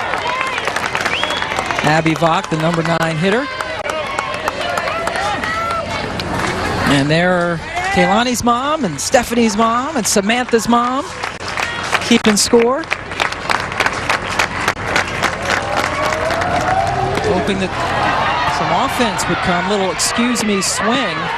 And Kaylani, Carol's little girl, able to get off the rubber quickly. It's not a mound. It's a flat surface in softball. It's a circle, not a mound. But whatever it is, she made a good play. Sinead Jones covered to get the first out. Now, Sinead Jones does a really good job of catching that bullet from Kalani Ricketts. Tough catch to make over that first base position when you know your pitcher's going to fire that ball at you. Rhea Taylor reached on a bunt the last time, but then was called out when she left first too early trying to steal. Taylor has been a stalwart in this program, the senior from Buford, Georgia. And she is number 1 in a lot of areas, including that career average over 400. Trying to bunt a curveball that time from Ricketts. And I love the way that Coach Earlywine describes Rhea Taylor. She is the straw that stirs our drink. He always comes up with some really good one-liners. Wreaks havoc on any defense, that's for sure. And again, this is sort of a makeshift defense for Oklahoma. Danny Dobbs pressed into action, but bunting on 2 strikes, or with 2 strikes, and she is out. Yeah, and I'm surprised in that situation she doesn't pull back and just try and slap it a little bit so that in case the ball does go foul, she would not be called out. 2 quick outs. Jenna Marston, the shortstop, now heading in.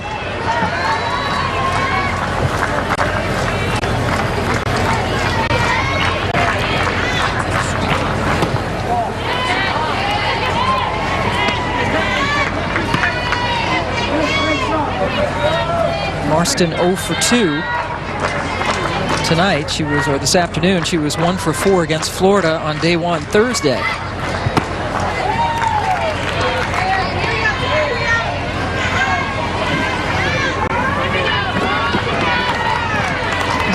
How many softball games do you think Carol Ricketts has sat through in her day? With all those 3 kids playing high-level softball. That's a lot of bleacher time. A lot of scorebooks she's filled up. Backdoor curve that misses. Kalani continues to hammer that backdoor curveball in at the lefties.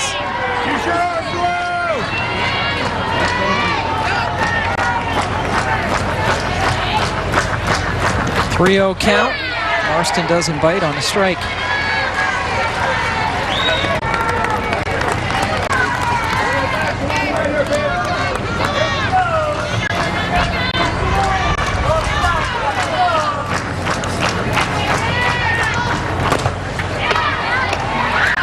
Shortstop Hansen for the 3rd out of the inning. So a very efficient 1-2-3 inning for Ricketts, but Oklahoma needs some runs as we head to the 6th.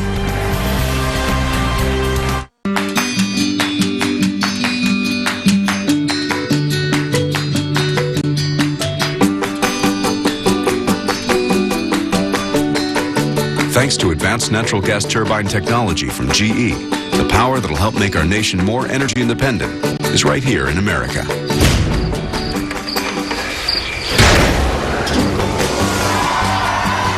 Advanced gas turbine technology from GE.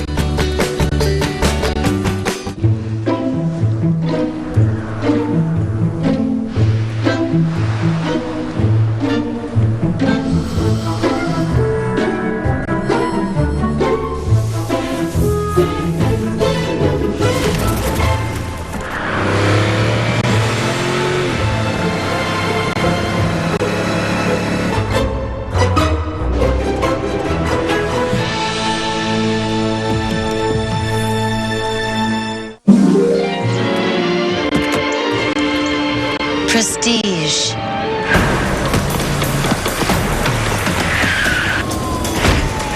Adrenaline. Ego. Pick one. Pick one. Gas or brake? Book a car from the Hertz Collections and drive your fantasy. Hertz, at the airport, in your neighborhood, or at Hertz.com. You may come as schlubs, but you will leave with swagger. Exhibit A. Khakis to work? What a schlub. Exhibit B. Man, this is style in motion, and that's a playmaker. Style is a statement, gentlemen, and a statement we will make.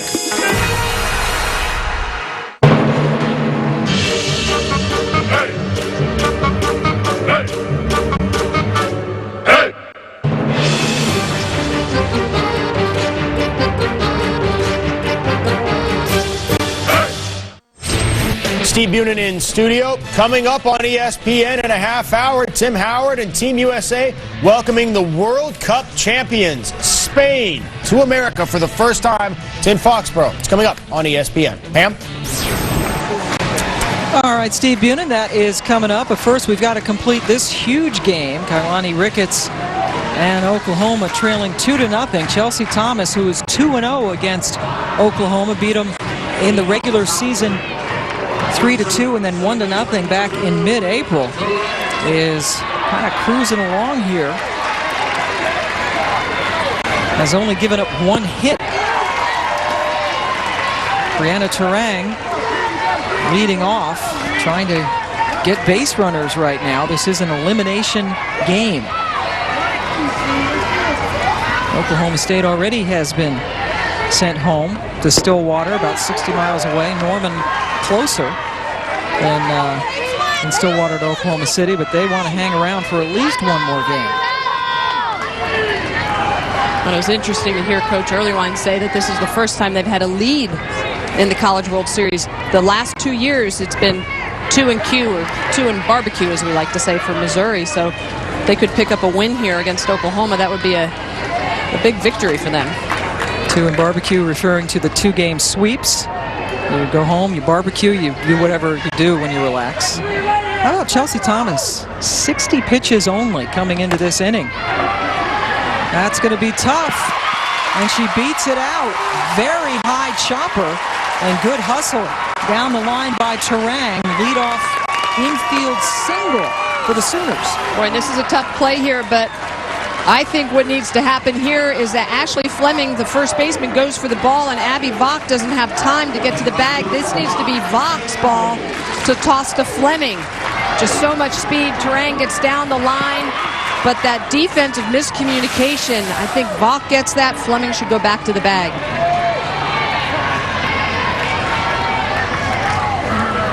But instead, Fleming tried to make the play, and it's an infield single. Here's Haley Nix. Nix is 0 for 2. She waves at that. Nix, you might recall on Thursday, was terrific against Arizona State, going 3 for 3. So that is just the second hit against Thomas today for Oklahoma. Both of them by Terang. She had a bunt single back in the third, so they've not taken anything out of the infield, at least it was in play.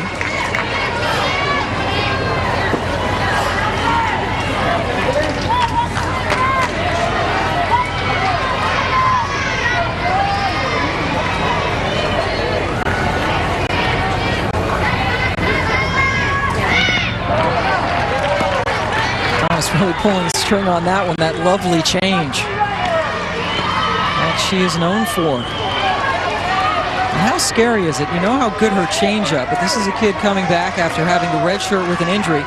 And you have to give Missouri credit, by the way, just for getting here last year without Thomas. I mean, that right there is remarkable. They were terrific last year. Kristen Nottleman, who's a backup pitcher, was their workhorse. So you have to give them credit for last year. Now they have their ace back, and she's looking ace-like. Second time Nix has swung and missed at a strike 3. There's Nottleman. Kristen, good job last year to get him into the World Series. And a conference at the Circle. NCAA Baseball Regionals continue on ESPNU tonight with 2 games. First at 7 Eastern, Illinois takes on Kansas State. Then at 11 Eastern, it's an all-California game. Cal State Fullerton and Stanford NCAA Baseball Regionals presented by Capital One on ESPNU tonight at 7 and 11 Eastern Time. And Aaron Earlywine's memory, they actually did have a lead last year. They led against Hawaii 2-1 in the 7th and ended up losing 3-2 in the 7th inning. So he erased that. It was not your fault because Aaron Earlywine felt that they had never had a lead. They had a short-lived lead. Well, I was going to say, losing the lead in the 7th, I'd want to forget that too. Exactly. Especially here. Press the erase button. Totally. Wipe that from the memory. Hawaii was able to come back and win that, so that was the only time they had a lead, and here they are now until today. So this is their second lead, and now their third straight Women's College World Series. Keilani Ricketts, 3 home runs in the postseason. How huge would it be right now for her to send one packing? Well, and one of the keys of the game for Chelsea Thomas was to keep the ball in the yard. She's done that so far, but Ricketts is a home run threat. And that's the reason why you're seeing right now Chelsea Thomas continue to hammer that drop low in the zone. She really is not used to rise ball. Look at the movement on this pitch. It's a drop ball. She can throw it in different locations at different heights, but that's the pitch that's helped control this game and has kept the ball in the yard. 2-2 is outside. Ricketts actually leading Oklahoma with postseason RBIs. She has 9 of them, but is looking for her first World Series RBI. And in fact, her first World Series hit. 0 for 2 against Arizona State. That one is chopped to the third baseman.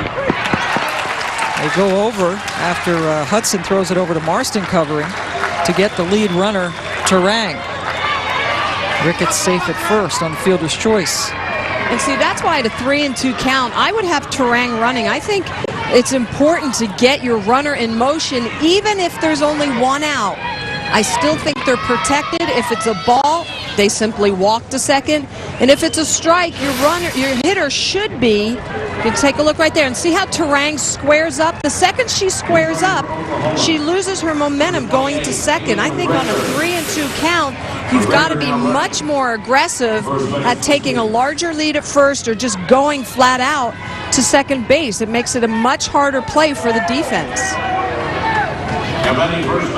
During the season, as Haley McGregor comes in to run for Ricketts, 106 stolen bases against just 13 caught stealing for Missouri. And as good as Megan Christopher is behind the plate, very good defensive catcher, and especially being down 2-0, you think you know every out is precious, as you said. Get the runners in motion and try to at least let the lead runner have a chance to make it into second. Shanae Jones over to Marston, flips it to Vaught covering, and that is the end of the inning. So the leadoff single does no damage. We're heading to the bottom of the 6th. Mizzou up 2-0. Kids love pizza, but will they love the Domino's specialty pizza that adults want? It's a Philly cheesesteak pizza. Come on, it's got peppers and onions. Try it. No. That's for grown-ups. What's grown-up about it? This. This next one's my favorite. Cheese. Honolulu, Hawaii. Make everyone happy. Order any large specialty pizza and you can get a medium 1-topping pizza the kids will love for only $5. Yum!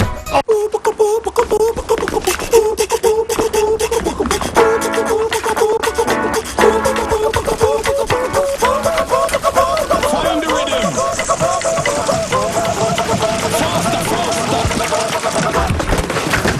We need a faster studio. Yeah, man. We need a faster studio. They need a faster studio. They really need a faster studio. Rocker. And sometimes we all need a distraction. You're watching me, watching you. But never while driving. No calling. Hello. well, hello. Guys, a little too much chatter. No texting. You're pretty. Just pay attention. Nothing that could take away your focus. What? Because in our world, only bad guys drive distracted. Brought to you by the Department of Transportation and Disney Pixar's Cars 2. Rated G. To learn more, visit distraction.gov/Cars2. All right. The NCAA Women's College World Series is presented by the Capital One Venture Card with double miles on every purchase every day. Welcome back to Oklahoma City. We are heading to the bottom of the 6th inning. Missouri up 2-0, trying to advance on this elimination Saturday. Oklahoma State losing to Cal earlier today. Here is our game summary, and Chelsea Thomas really has been a huge story, a great comeback after getting batted around a little bit against Florida. Well, she's definitely changed her game plan. She's working all low and down in the zone. And off speed, she uses that rise ball once in a while for a waist pitch, but really she has hammered that ball down in the zone, and Oklahoma has not been able to respond thus far. And they will have their last ups coming up after Missouri bats here. Catcher Danny Dobbs, who was pressed into catching today. She's the usual starting third baseman, but pressed into catching because of an injury, a pregame injury to Katie Norris. Had to go back to Coach Patty Gasso and get the wristband that has all the play calls on it. There you go. She's looking at it like we see quarterbacks do in football. What a job she has done, though. Not catching since she was a freshman in high school, and there's a solid single.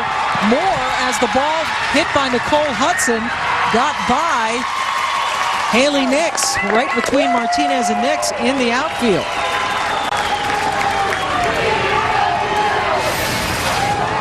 Well, Nicole Hudson is going to get a cookie, and she just drives it. Look at that, right down the middle of the plate. This is a curveball that just doesn't move from outside to off the plate. It moves from inside to on the plate, and it's just peppered past Terang, the second baseman, and into the gap between Martinez and Nix, the outfielders. 14th double of the year for Hudson. Now Ashley Fleming trying to bring some insurance home for Missouri.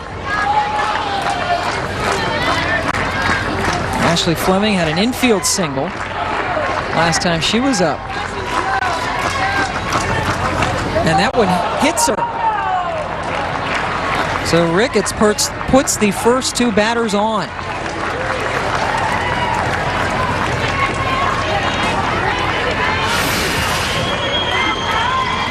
This is that backdoor curveball, and just going to catch Ashley Fleming. Oh, man, that is painful. That is a hard spot to get hit on the inside part of the quad, especially with someone that throws as hard as Kalani Ricketts does.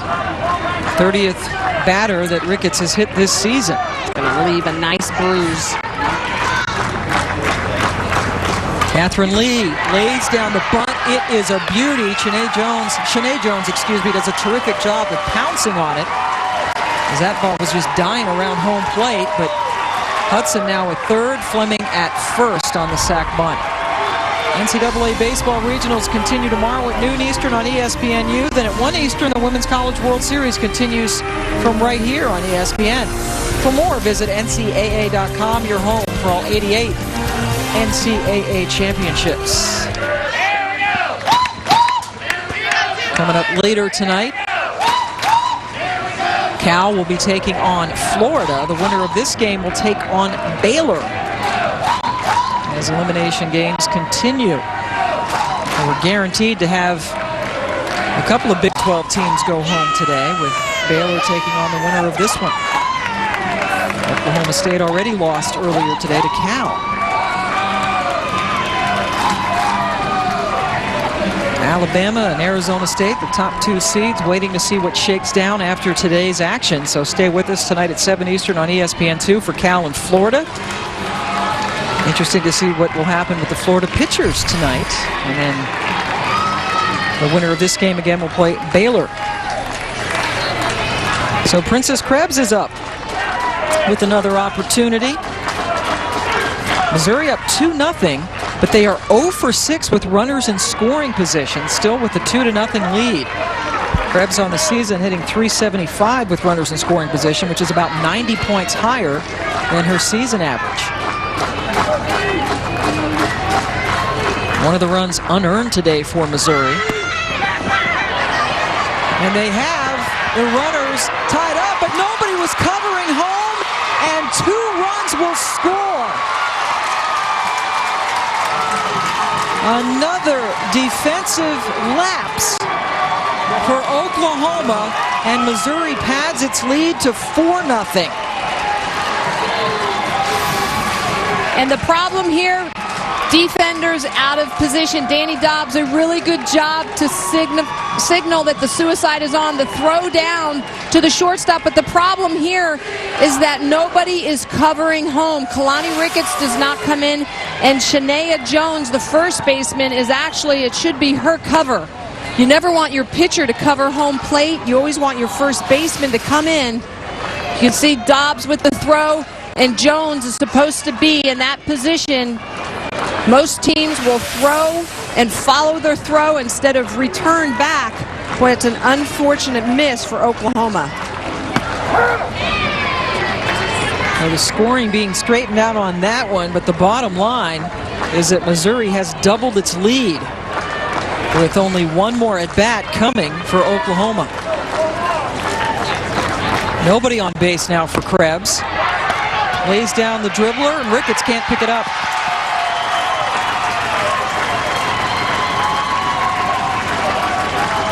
The thing's starting to unravel a little bit for the Sooners. And Simmons just gets a ball and squibs it off the end of her bat. And sometimes these are the hardest ones to field. And Kalani knows that she needs to rush on this. That ball just kind of scooches away from her. It's so hard to pick up a ball barehanded. You really have to spear it. Still just one away. Lisa Simmons stepping up to the plate.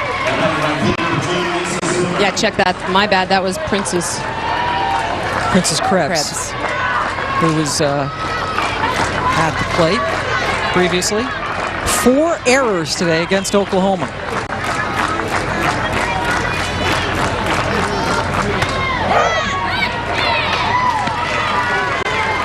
Infield shuffled around with elbow injury during pregame warm-ups to catcher Katie Norris.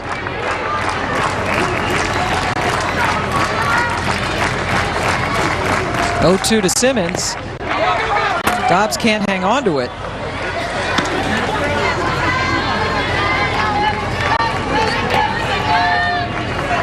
There is Katie Norris in the dugout. How terrible must she feel? Hyperextended her elbow during warm-ups, has a wrap on it. And that has pressed Danny Dobbs, who has not caught since her freshman year in high school, now a senior in college. Wanted the challenge and has the ball skip out of her glove. Wisely does not throw it down to second base. And that's a pass ball on Danny, usually the third baseman. Vandiver, who's usually the shortstop, now playing at third. Javen Henson playing at short today. She's a freshman who's been a backup for much of the season.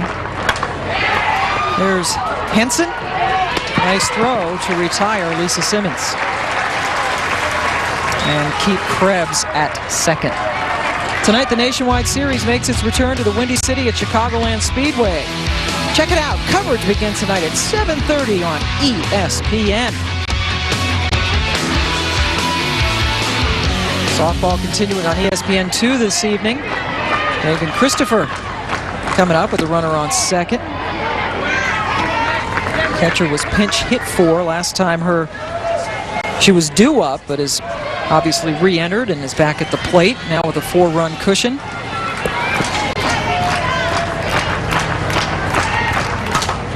Sends that one in the air. Martinez charging in from center to get the out. 2 more runs coming in for Missouri. Oklahoma needs 4 at least to keep its season alive. Visit the online home for all 89 NCAA championships at the all-new NCAA.com with its dynamic new look. Scores, stats, and highlights of all your favorite schools. And live streaming video for more than 60 NCAA championships across all 3 divisions. It's your front row seat for every big game. From football to field hockey, the men's Final Four to the women's Frozen Four. Get the in-depth coverage you need at NCAA.com, the place where champions play.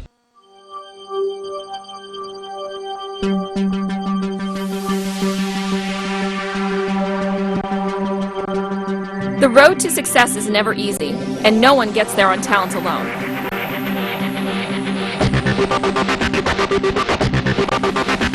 Introducing the K Factor, a patented system designed to help pitchers take their game to a whole new level. By combining a resistance system with basic pitching drills, the K Factor focuses on the importance of proper mechanics.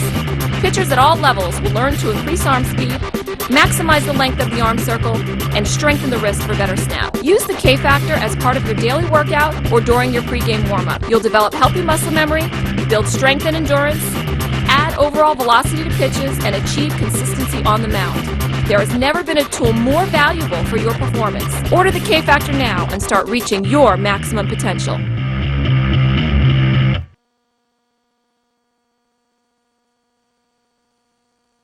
Here's a little something for you.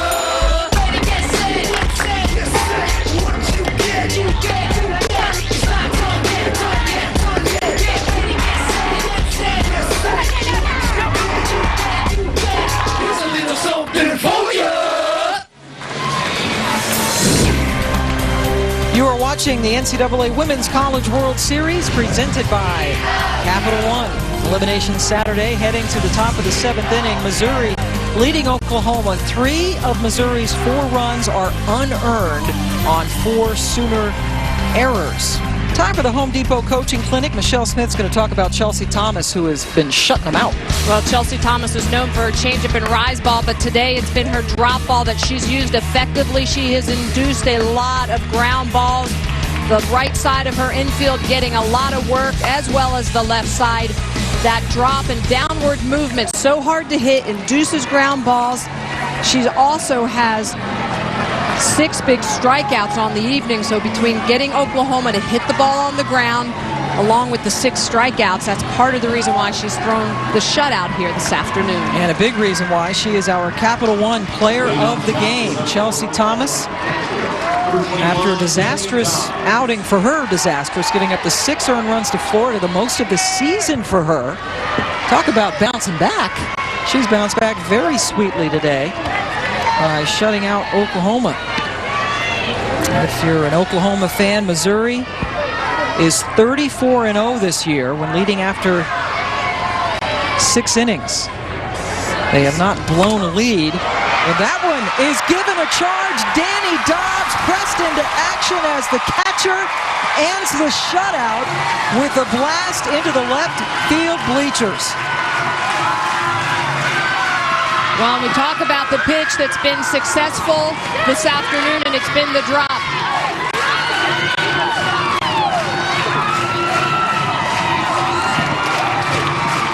The drop ball has been money all afternoon for Chelsea Thomas. She comes up in the zone. Look at that rise ball right down the middle, but out of the zone. And if you take a look right here, freeze it. Look at the way the head is down, the nice extension right here. And that is just a beautiful hit by Danny Dobbs to drive that ball out of the yard. 9th home run of the season. Dobbs from nearby Moore, Oklahoma. Very close to Norman. And she was pressed into action at catcher today and gets herself a blast. And what she is hoping is not her final collegiate game. Brittany Williams now stepping in. And how big now are those 2 unearned runs that Missouri scored in the bottom of the 6th inning to take the lead from 2-0 to 4-0. Still a 3-run lead for the Tigers.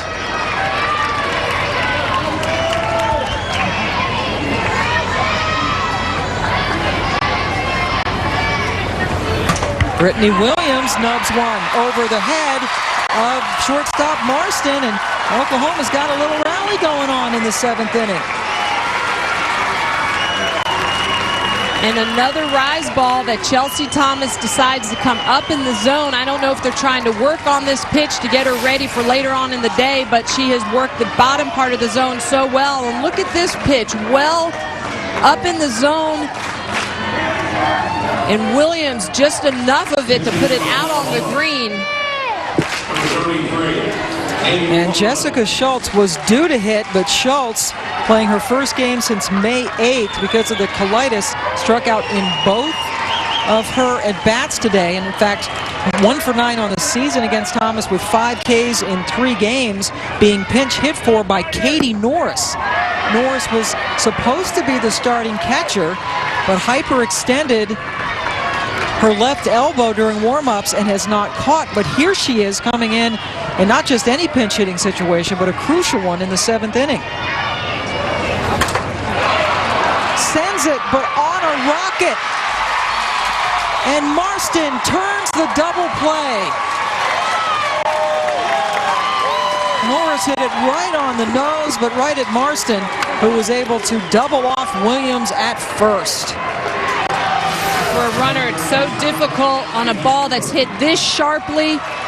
Marston, a strong arm, rifles that back across the infield to Fleming, but Williams' weight going towards second doesn't allow her to be able to get back to first in time.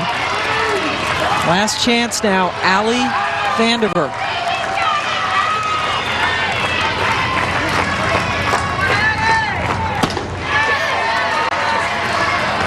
Well, and I think right now Chelsea Thomas is just working that rise. She hasn't really thrown it all game. She's got a 4-run lead. And I think they're playing with it a little bit because they know as they go deeper in this tournament, she's going to need to use that rise ball and drop ball effectively.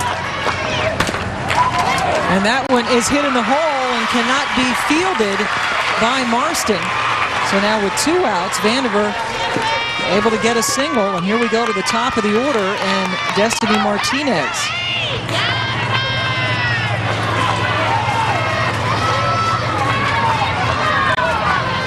Number 00, center fielder Destiny Martinez.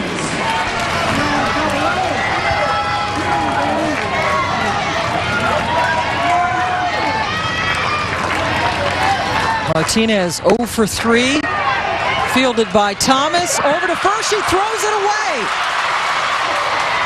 Vandiver all the way to third. Martinez gets to second, and the game goes on.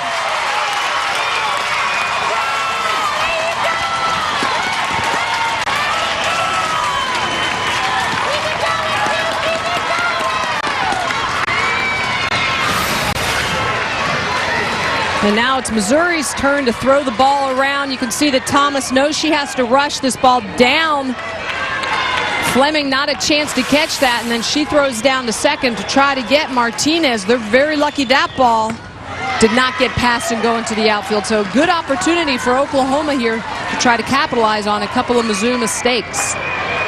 And Brianna Terang has had success today. She has a bunt single and a single today against Chelsea Thomas. 2 of the 4 Oklahoma hits coming off her bat.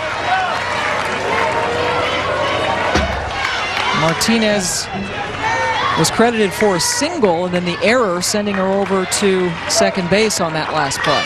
Well, Chelsea Thomas's velocity is starting to come down just a little bit. Instead of being in the high 60s, she's now in the mid 60s, and you can tell that Oklahoma is being more aggressive.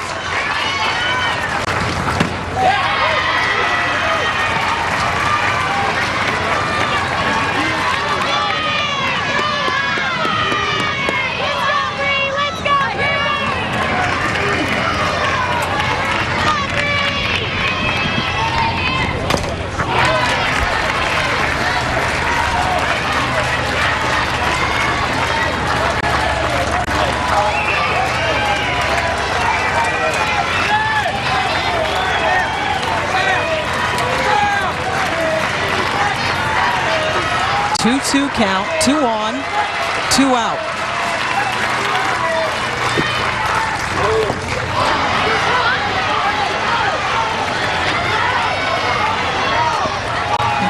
Thomas.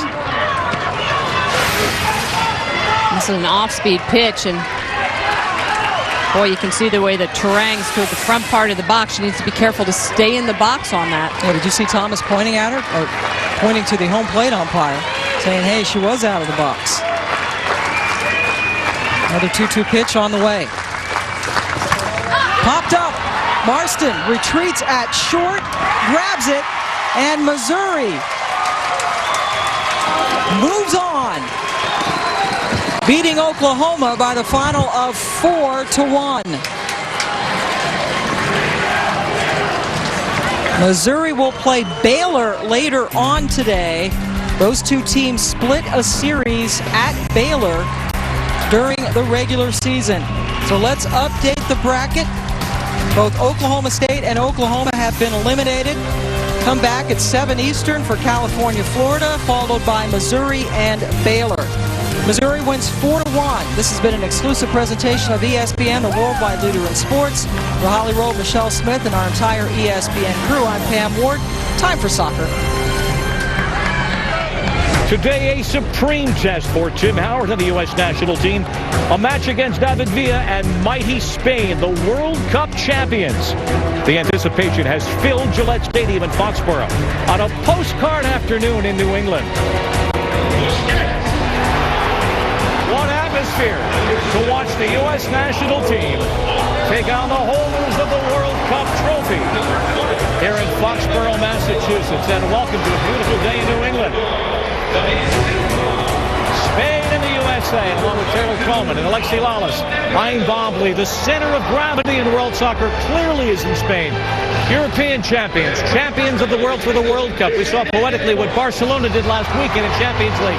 Now the U.S. national team, just several days before the beginning of the CONCACAF Gold Cup that begins on Tuesday, has a great opportunity. It's wonderful, except I think you have to look at this not necessarily in preparation for the Gold Cup, but really 3 years from now in the World Cup. If this U.S. team comes out here today and either individually or collectively has some positive moments, they can be touchstones that they can use 3 years now from in the World Cup. And Alexi, I'm not worried about so much on Tuesday.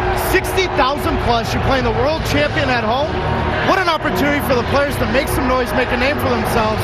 They got to get something today. All right, let's take a look at the lineup that Bob Bradley is putting out there today. The reliable keeper will be there for the United States, Tim Howard, but the old defender, Alexi. Who are you watching closely today? I love center backs. Tim Ream, number 15, Tim Ream, 23 years old from New York Red Bull. I tell you what, I think we are potentially looking at the starting center back for the U.S. team in 2014, the best distributor of the ball since Jeff Akins. Robbie Rogers playing one on one side, Sacha Claessens on the other. The four-man midfield for the U.S. and two men up front. It's all up to Josie Altidore. When was the last time we said he was the most dangerous player on the field? And I'm not talking about goals. I'm talking about stretching the back line, being a target, working hard for your partner up front. Because if he's not doing the little things, Alexi, PK is going to have a field day. Yeah, when we talk about Spain, we're going to check out their starting lineup. I love defenders, so I'm going to talk about defenders. You mentioned Gerard Piqué, number 3 from Barcelona, 24 years old. Taylor, what's the first thing you think of when you think of Gerard Piqué? Shakira. All right. So what's the second thing? For me, one of the best center backs in the world, top 5. Watch how he diffuses danger, not just wins a ball, but maintains possession consistently. Well, the Spanish magic starts in the midfield, that ticky-tacky play, and we will see Xabi Alonso there in fresh in the Champions League final last week. Sergio Busquets in action, and oh my gosh, a bouquet, a banquet of riches up front. David Villa doesn't get the credit he deserves. 46 goals and 73 caps. He's going to stretch, drop into the midfield. The back line for the United States is going to have a tough time tracking David Villa today. The United States looking towards the Gold Cup, and why that is important. The winner of the Gold Cup, and again, the United States has always fared well there, has never lost an opening round match in Gold Cup. Won several Gold Cups ago, winning the opportunity to play in the Confederations Cup. And Alexi, that gives you a first-hand look at all the World Cup venues in Brazil. And we saw what that meant for the U.S. team last World Cup. Yeah, in 2009, when the U.S. beat Spain, did so well in the Confederations Cup, they used that. I talked about touchdowns. They used that to their advantage all the way through the World Cup in 2010. So this is huge. This isn't just about being the champion of the region, but this is also about that golden ticket to the Confederation Cup. And it's also preparation for World Cup qualifiers that are going to come right away. Bob Bradley Finally, he's going to find out exactly who he can count on. Today against Spain, you're going to find out a lot about Tim Ream, whether or not he's going to be a factor in World Cup qualifying. And Spain remembers 2 years ago, the United States in South Africa in the Confederations Cup with a victory over the Spanish side, shocking the world and moving forward and really embellishing their reputation and their world ranking heading into FIFA World Cup 2010. Well, we're focused now on Brazil in the distant future. The Gold Cup just over the horizon next week at hand. All want to treat the national team against the champions of the world, Spain. Ian Dark, John Harks on the other side of the break. I got something that makes me want to shout. A jump start without the jitters. I got it. Watch me. I don't miss nothing. The proven push, stamina in a bottle, the original Gatorade. And thirst-quenching protein that helps restore your body while cooling you down. Prime, perform, recover. The G Series from Gatorade. Moving?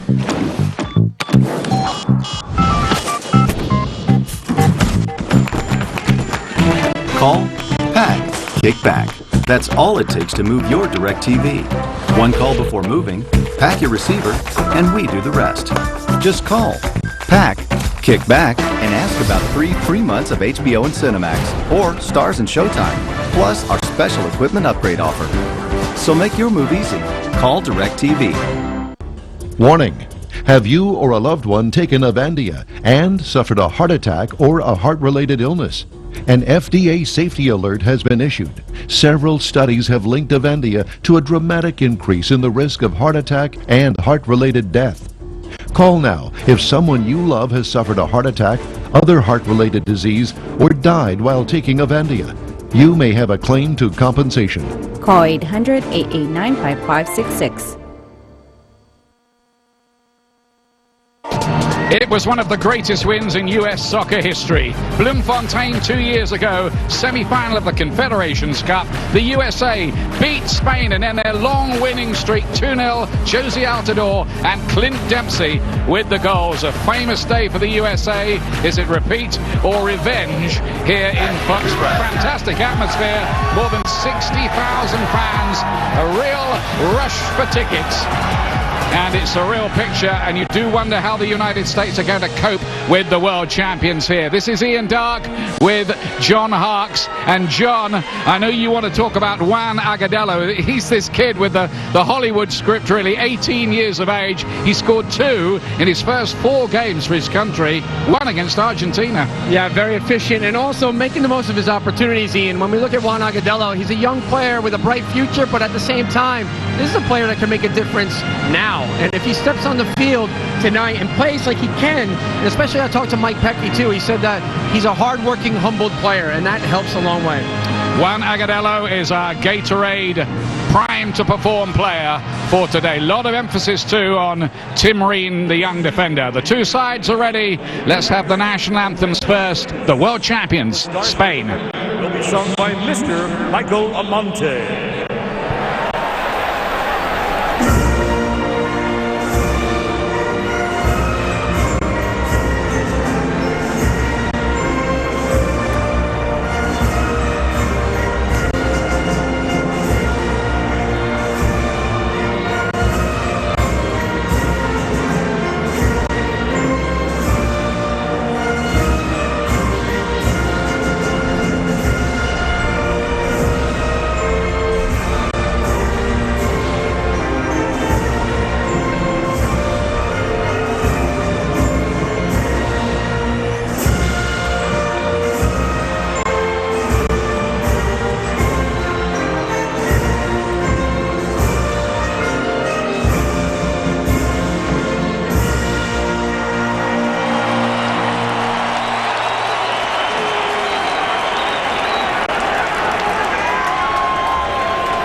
so gallantly streaming, and the rockets red glare, bombs bursting in air, gave proof through the night that our flag was still there.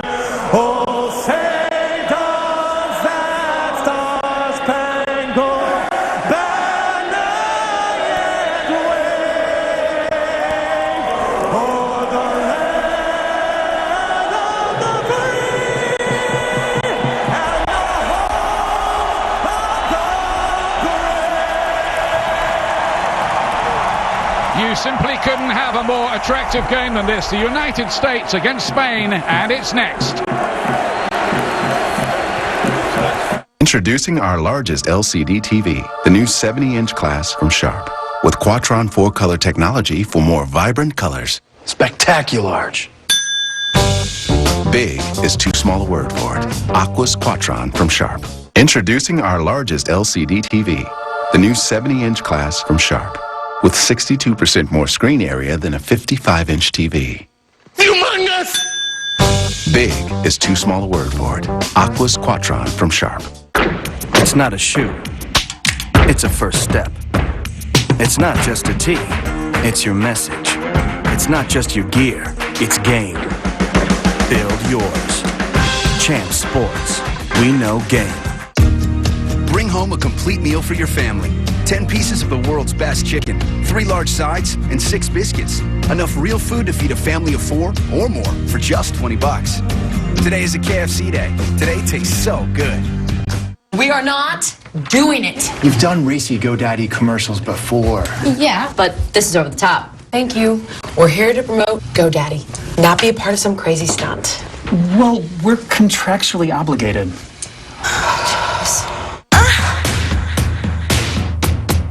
GoDaddy girls coming to set. And everybody's staring.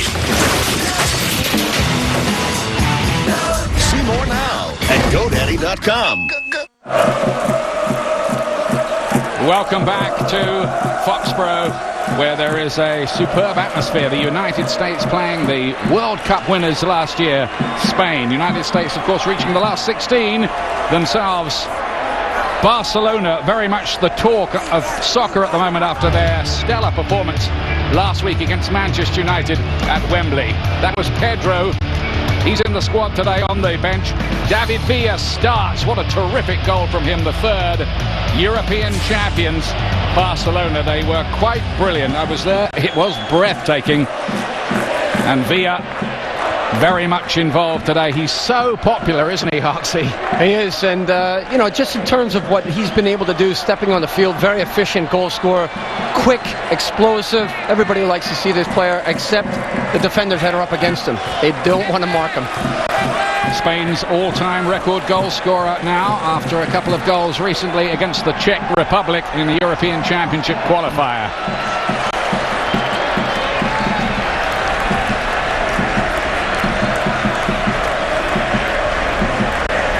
Uruguayan officials today with Roberto Silveira, the man in charge. Spain change uniform for them today, wearing a rather smart all-white strip. I don't know how the Barcelona players feel about wearing Real Madrid all-white, but that might be another story. One or two little rumblings recently after the feisty clashes between Real Madrid and Barcelona that there could be renewed tensions in the Spanish squad as a result of that. We'll see. Certainly not too many signs of anything much going wrong on the pitch for them. Certainly not in competitive games. Well, you would like to think that they're above that when they come in to represent their country. You know, very professional and that they get along. They have to, because it does show, like you said, Ian, on the pitch. But this is a massive test today for the United States. A United States team without Donovan, Dempsey, Bradley and Bocanegra for various reasons. One eye, of course, on the Gold Cup, which starts on Tuesday with a game against Canada in Detroit.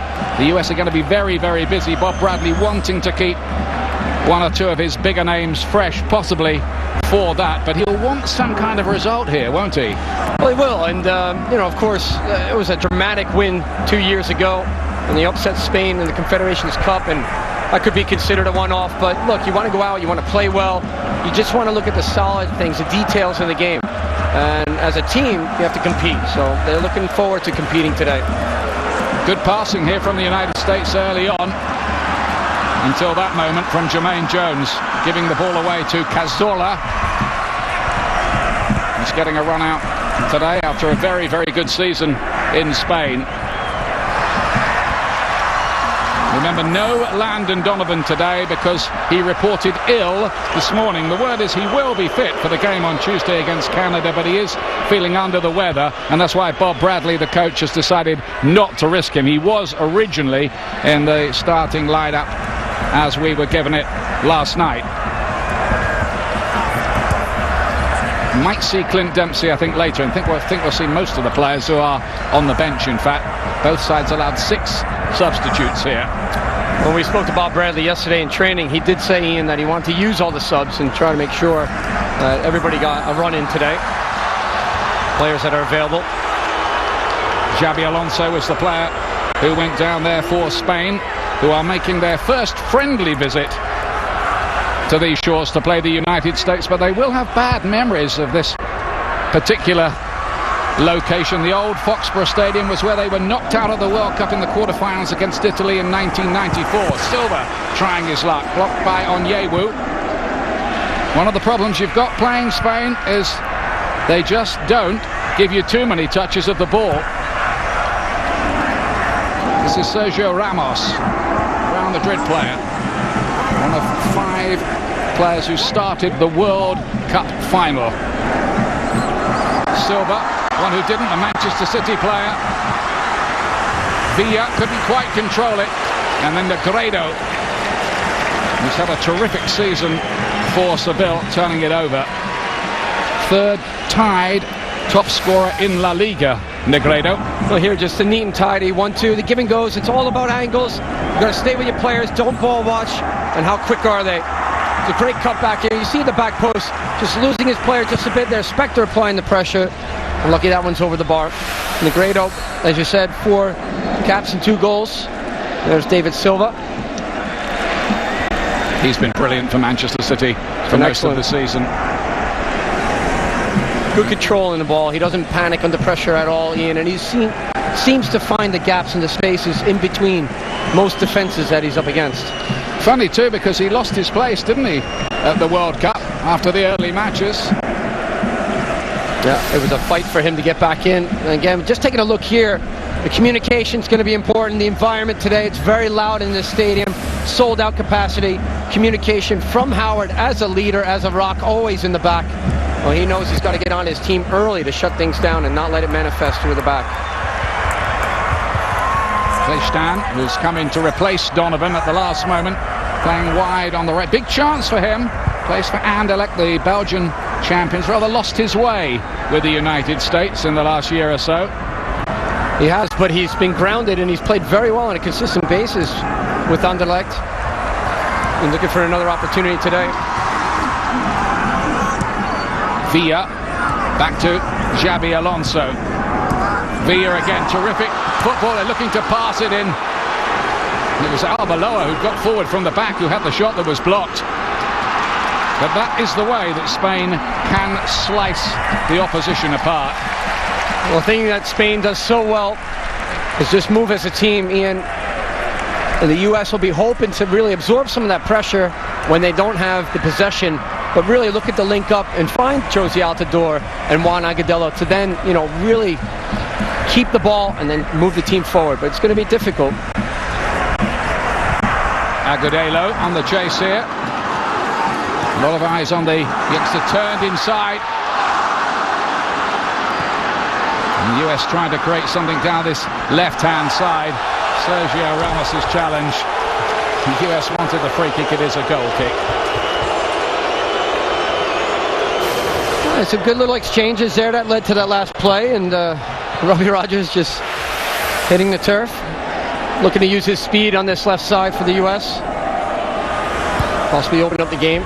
It's important that the U.S. do get the ball wide, Ian, and create that space so they maybe get around the outside of Spain's defense You've got to turn them, got to make it difficult.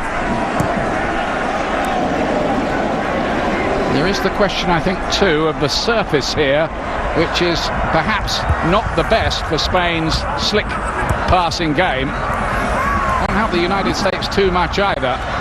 Here's Villa again. Silva. Rogers headed away, but not very far to Sergio Ramos. Takes the return and slides it not very far wide. I think Howard had it covered. Well, it's almost deja vu with just different personnel. Another give and go, which opens up the game. Sergio Ramos from the right back coming forward. Here's the give and go. You cannot stand. Jermaine Jones gets he's just standing in his tracks. You can't do that. You got to stay with your runner. Turn and run with him. That's the first thing in defense. Number 13, Jermaine Jones, having a good season towards the end there with Blackburn in the Premier League. He played particularly well against Manchester United, actually, John. Well, if you can't get up for that game, Ian, there's got to be something wrong as a player. The adrenaline must have been pumping. He certainly started every game by Steve Keane. Jermaine Jones. This is only his 5th cap for the USA. There is Vicente Del Bosque. What a record he has, winning the Champions League during his time as the Real Madrid manager, now a World Cup winner.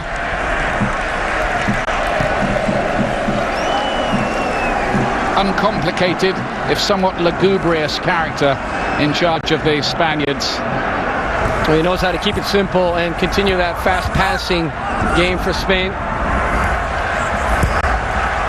Very little ego about a lot of these Spanish players. You and I saw them at a shop opening yesterday, making an appearance, and they were charm itself. Cazorla. No Xavi, of course, in that midfield today. They're resting him after his exertions this season, but most, 17 in fact, of the World Cup squad are here. Xabi Alonso. Slide rule pass. Villa and Arbeloa. And Silva puts it in the back of the net, but it won't count. It's been ruled out. Flag was up for offside.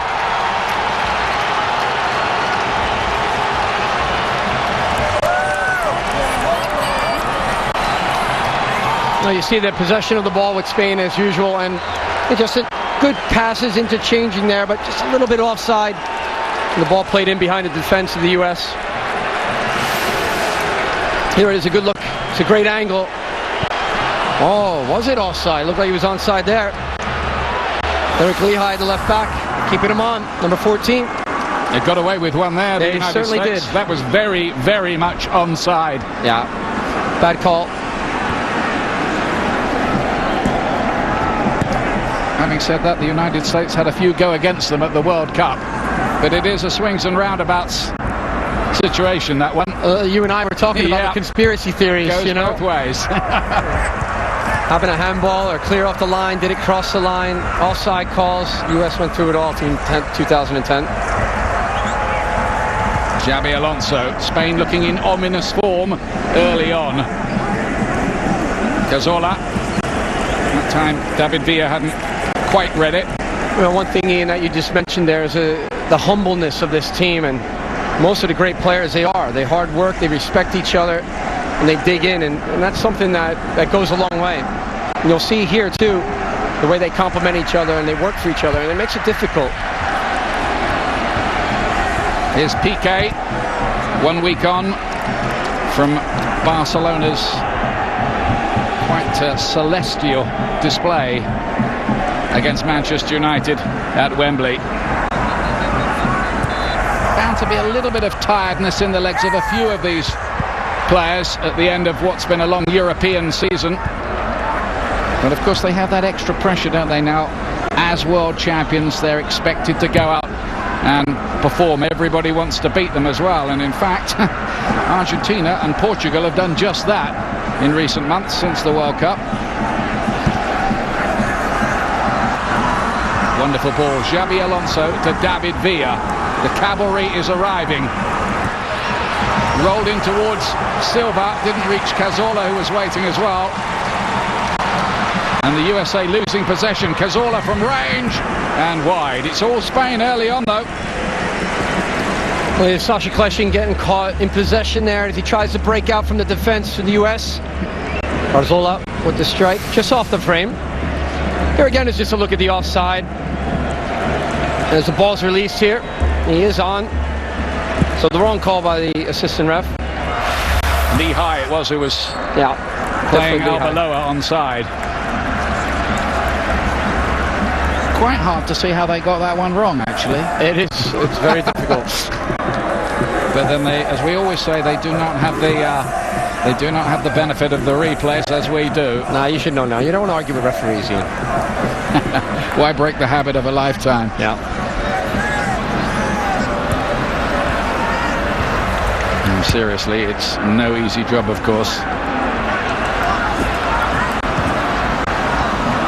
Possession rather being squandered in the middle of the field there, and Silva playing this in behind Negredo, taking on Tim Ream, gets away from him, tries the chip and hits the underside of the bar, and the USA escape. Again, it was a wonderful piece of play that by Alvaro Negredo. You see it, Tim Howard just tries to close it. What a great ball it was in behind. Tim Ream looks like he's going to recover, but unbelievable creativity and vision, just a chip and even attempt that over the top of Howard. That's brilliant. And it was a good pickup, really, by Eric Lehigh to follow the rebound and clear that out, because it was a certain goal for Spain if he wasn't there. Only Cristiano Ronaldo and Lionel Messi outscored Negredo in Spain over the past season. Negredo came up with 20 for Sevilla.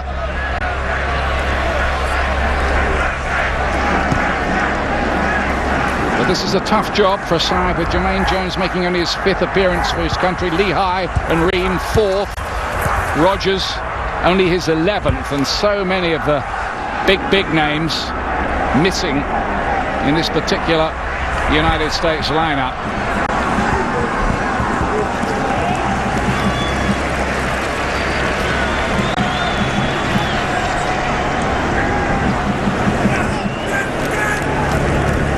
A very, very pleasant summer's afternoon here in New England. Busquets cutting it out to Sergio Ramos.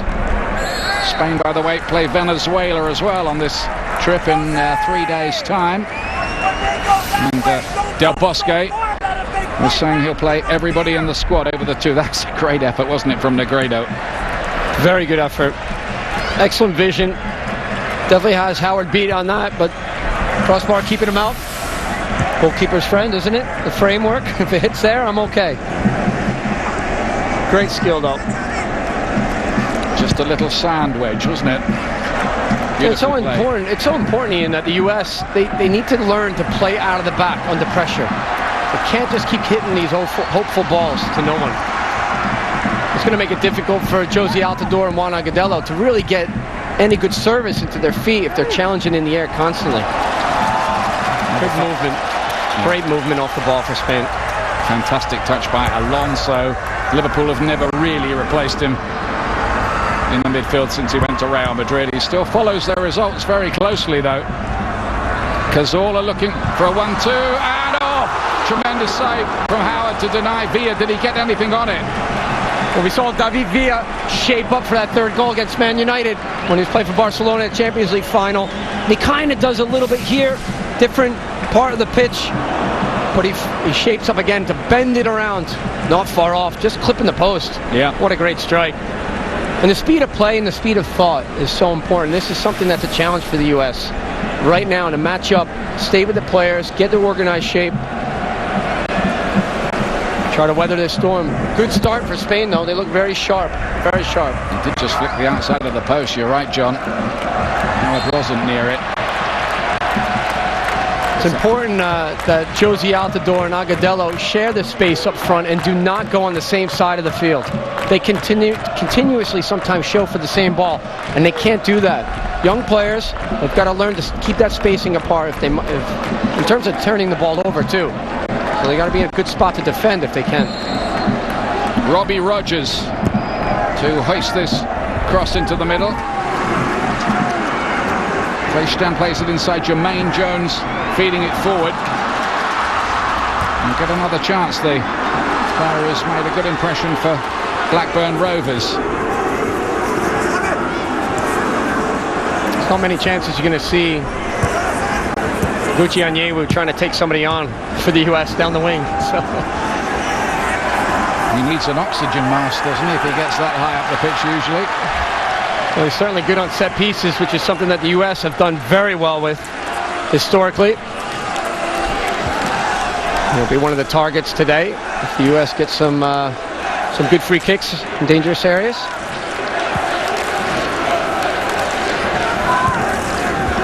Spector finds Kleshtan is offside just by an inch or two, but that is quite enough.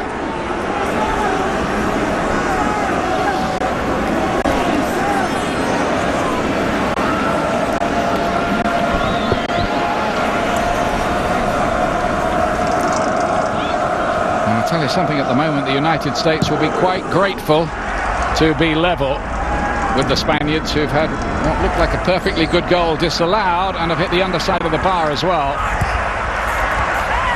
Agudelo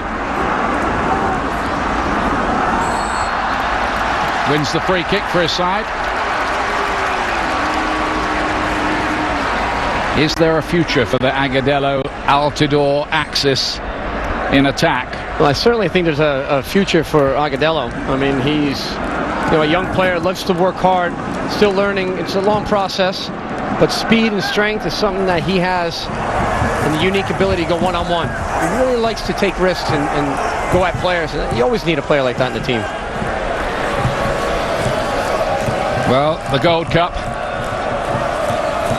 is almost with us. Beginning on Tuesday, the United States playing Canada, then Panama, who've been in reasonably good form. That comes up next Saturday, and then a few days after that, Guadeloupe in Kansas City. That one at a slightly later time, 9 p.m. Eastern. And it's a prestigious competition really for the United States, because if they win it, they can go to the Confederations Cup again, where they made such a good impression last time. Villa on the chase. Spector with the header for the corner. Good defending there by Jonathan Spector, just to stay with the runner. Good example, not getting caught flat. Lead to the Spain corner. Like Barcelona, they very rarely elect to hit them long. Silva looking for the 1-2. Here's Villa again. You can't give him more than half a yard, otherwise he'll bend one towards the corner, as he did against Manchester United, and he did a few minutes ago here as well. Tomorrow it's the United States women in their final match before heading to Germany and the Women's World Cup, where they're among the favourites. They face Mexico, the side who shocked them last November. That's at 2 Eastern on ESPN2 and ESPN3.com. United States women's team looking improving in their last couple of matches against Japan. Cazorla, Sergio Ramos.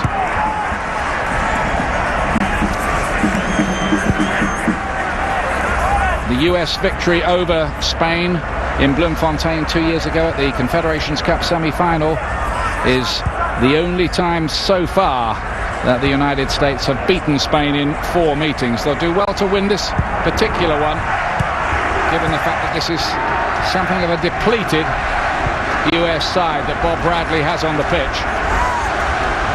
This Arvaloeta Villa.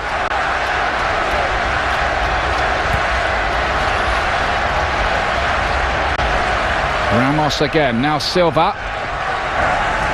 He's got a flurry of goals this season, including a 92nd minute equaliser away to Mexico back in August. And Spain were rather lucky in the end to get out of there without suffering the defeat.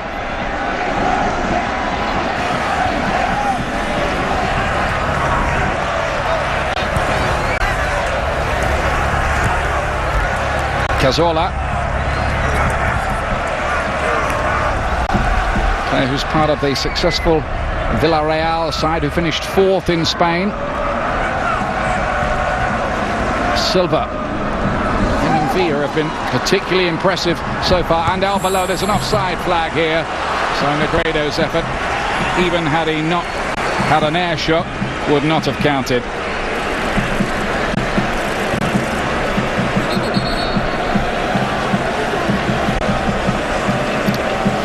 Don't forget, at half-time today, we'll have an interview with the president of the US Soccer Federation, Sunil Gulati, at the end of a remarkable week at FIFA again, amid allegations of corruption involving Trinidad's Jack Warner and the controversial re-election, unopposed, of the president, Sepp Blatter. Quite a bit to talk about there. Well, it's going to be interesting, too, and I mean, it was Sunil Gulati, how much he's able to talk about, but, well, in the CONCACAF region, there hasn't been that much of a stir as of late, but now, wow, lots to talk about.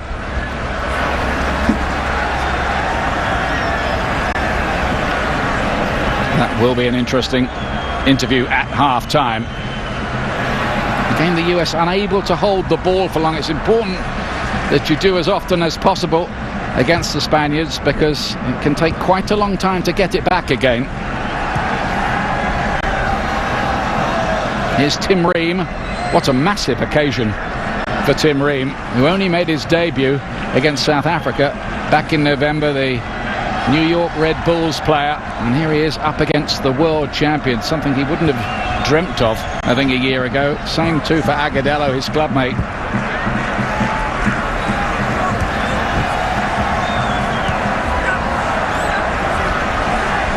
No whistle. Jones's ball forward was a good one. He found Agudelo, who battles away well. And here's Jonathan Spector. Agudelo again. US's youngest scorer of the modern era. The goal he scored in South Africa. He was only 17 at the time.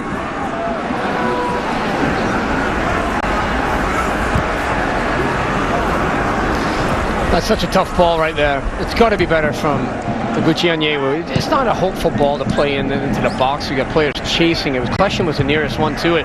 That's where you need more patience. Go back, reset, open up the game, shift it out the other way. You've got to work hard to keep the ball, Ian. You just mentioned that. When you get it, which is very rare against Spain, the quality they have, you've got to make the most out of it.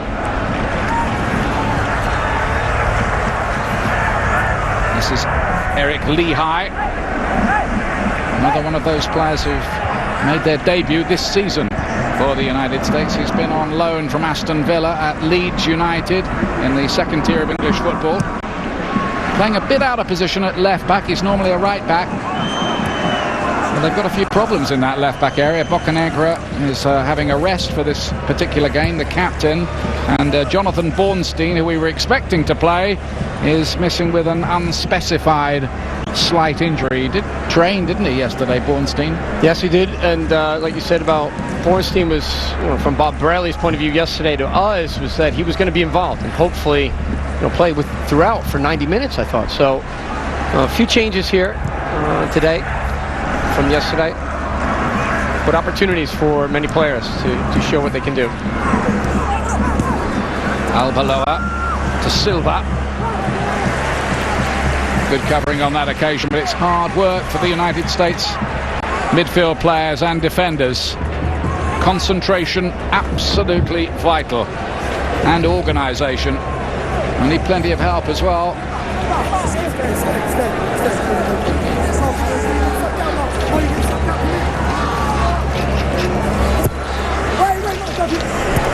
Up went Ramos to it. Negredo's volley looked a good one.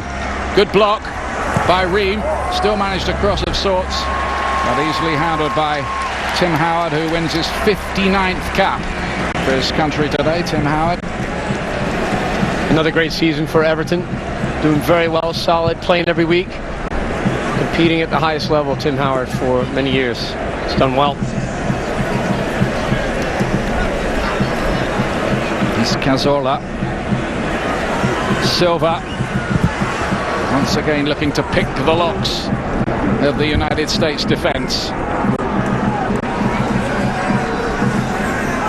is a measure of just how much talent Spain do have, that David Silva couldn't get in the starting lineup in the World Cup final. That's a luxury that they have, countries like that. A wealth of players and depth to come off and make a difference in the game.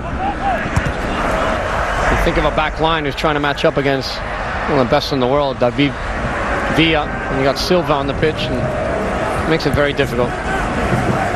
Yeah, I think it's the master's degree course, really, for the defenders. Yeah, and I think it's too, Ian, it's important not just for Bob Bradley to assess here and look at physically what these players are like, but mentally, they have to believe themselves that they can compete against players like this. They can compete against teams like this. The mental aspect's very important. Silva again. Xabi Alonso finds Silva. Negredo waiting in the middle. And then Cazorla scores! Spain are ahead, the goal is coming, and it's Santi Cazorla who's provided it.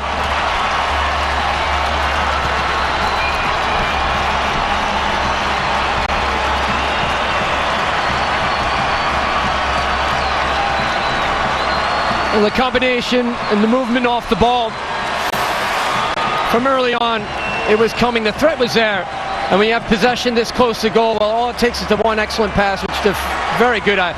Completely unmarked though, and that's unacceptable. Unacceptable at all. Too many players from the US ball watching, too many walking, top of the 18, it's not good enough. Whether it be the line defensive midfielder or somebody from the center back position stepping up to the ball, it's just not good. The opening space was there. It's a great goal, good finish from Cazorla, but he needs to be better from the US. Just passed it into the roof of the net, effectively, didn't he? Only his third goal for Spain, the Villarreal player, Cazorla.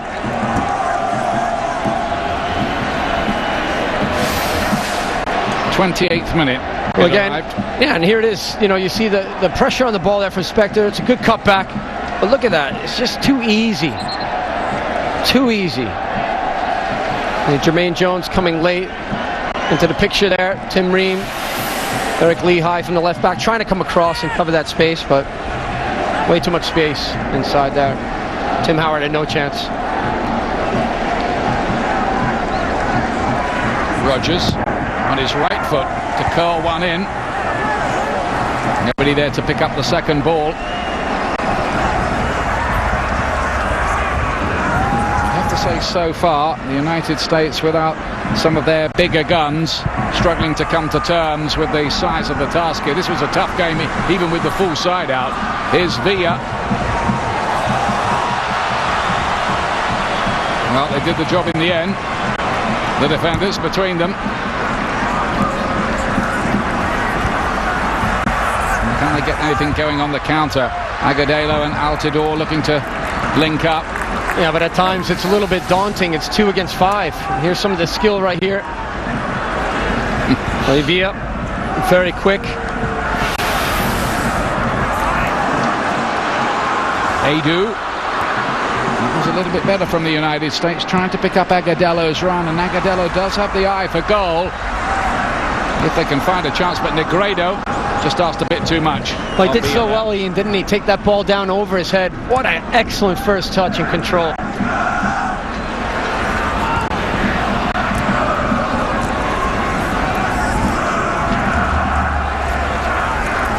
Jermaine Jones.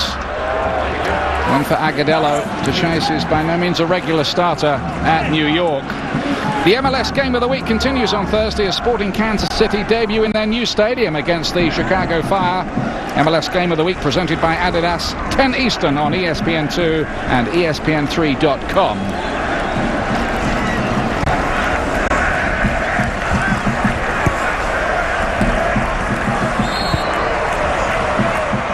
After that stadium debut on Thursday, 12 of the 18 MLS teams will play in stadiums that are built specifically for soccer. It's excellent in terms of the growth and development over the years. Major League Soccer has been able to do so much in a short period of time. I mean, everybody keeps thinking we compare ourselves to the Premier League. It's been going around for hundreds of years in La Liga. Well, it's only been 16 years here in this country, going from strength to strength. Alonso. And to Albaloa, the two former Liverpool players linking up. Oh, and look at Negredo. He's got him behind away from Tim Ream here. This might be two. It is. And again, it was all too easy. Alvaro Negredo makes it 3 goals in 5 games for Spain. Tim Howard certainly not happy. Not a lot of pressure on the ball up front. And when there's no pressure on the ball, you have to be able to look over your shoulder left and right. He was actually closer to Lehigh. He pushed off of Eric Lehigh and he cut across and behind Tim Ream, and it was an excellent finish. But if you have a player like that, communication, passing players on, well, you've got to make sure of it. There was a makeshift defense today. No Bornstein, no Sharundalo. As you mentioned, no Bocanegra, the captain, resting today. It's all part of the process of learning, assessing, identifying players who can do a good job. Well, it's a hard lesson that the United States are being taught at the moment, just being taken to school a little bit at the moment, this experimental side by the Spanish masters. The 2 goal scorers weren't even in the World Cup squad. No, and to me though it's a concern, Ian, of if you have a friendly game like this, and I know it's an awkward time, 3 days away from the first tournament of the Gold Cup, right? But you're allowed 6 substitutions. So the players that are on the field work hard to close people down. If you're tired at halftime, tell the manager, Bob Bradley, and he'll make the change. I still don't see the work ethic out there to close the space down enough. Look at this from Sergio Ramos. It's almost exhibition stuff from Spain at the moment. On the bench, Bradley, Cherundolo, Dempsey, Goodson, who's probably experienced enough as well. And those players, I'm sure, well, they're needed, aren't they, really, if we're honest? Yeah. I think you made a good point, though. The timing of the game is difficult for Bob Bradley here, coming 3 days before the start of the CONCACAF Gold Cup. Yeah, it's certainly not easy. I mean, he wants to make sure he has people rested, key players. He wants to start the Gold Cup off right. A lot of travel in between the games. And long seasons. You got Clint Dempsey, who's had a tremendous season at Fulham, scoring goals, 12 this year, 33 overall, and now he's being rested today, and it makes sense. The priority is on the Gold Cup. By the same token, Bob Bradley won't want a really morale-sapping defeat like 4 or 5, will he, here? No, he won't, but he'll also know the big picture, too, that people will forget about it and move on. They hope, but they still want to represent well. Villa, he'll want to add to his tally today. Already 46 goals, the all-time top goal scorer for Spain, overtaking Raul. Lehigh running to trouble. I'll get a free kick there. Well, it looked like Lehigh, he kind of actually closed down his own options. He cut in against the grain. 2-3 players there from Spain. Xavi Alonso, number 14, tremendous player from Real Madrid. He and Busquets were closing it in there. I think Lehigh's very good. He's a great athlete. He's very fast, but he has to play a little bit quicker, get the ball off his feet more. Fortunately, he might have picked up an injury on that last play, Ian. Well, this is the second goal scored by Negredo. Look at his movement. He loses Tim Ream. Well, he split the seam there. He left Eric Lehigh, and he kind of cut in behind over the left shoulder. Tim Ream. Tim Howard not very happy at all. And no, again, from that last picture we just showed, no pressure on the ball. And that's the key. If you have 2 strikers that are young, well, run. Get the effort in there and dig after it and close down that space. Further treatment required, but a free kick for the United States to be taken by the Columbus Crew winger, Robbie Rogers, who did play in the last CONCACAF Gold Cup and scored and won a Man of the Match award against Grenada.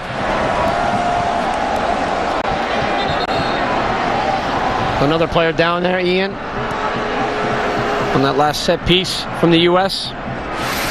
Negredo. And again, Lehigh just coming into too many players there as he got the tackle in, and Xavi Alonso awkwardly falling on top of him.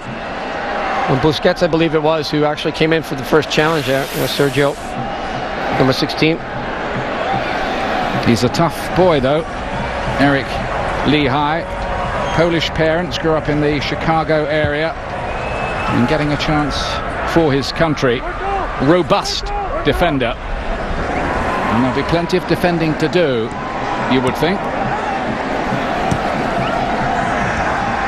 Well, I'm looking at the shape, too, and I see Jermaine Jones, number 13, drops so far deep on top of his center backs. He and Maurice do at times doing that too much, and you got to step up, and if you're going to share that space as two central midfielders, well, it's a pulley system. One goes and applies pressure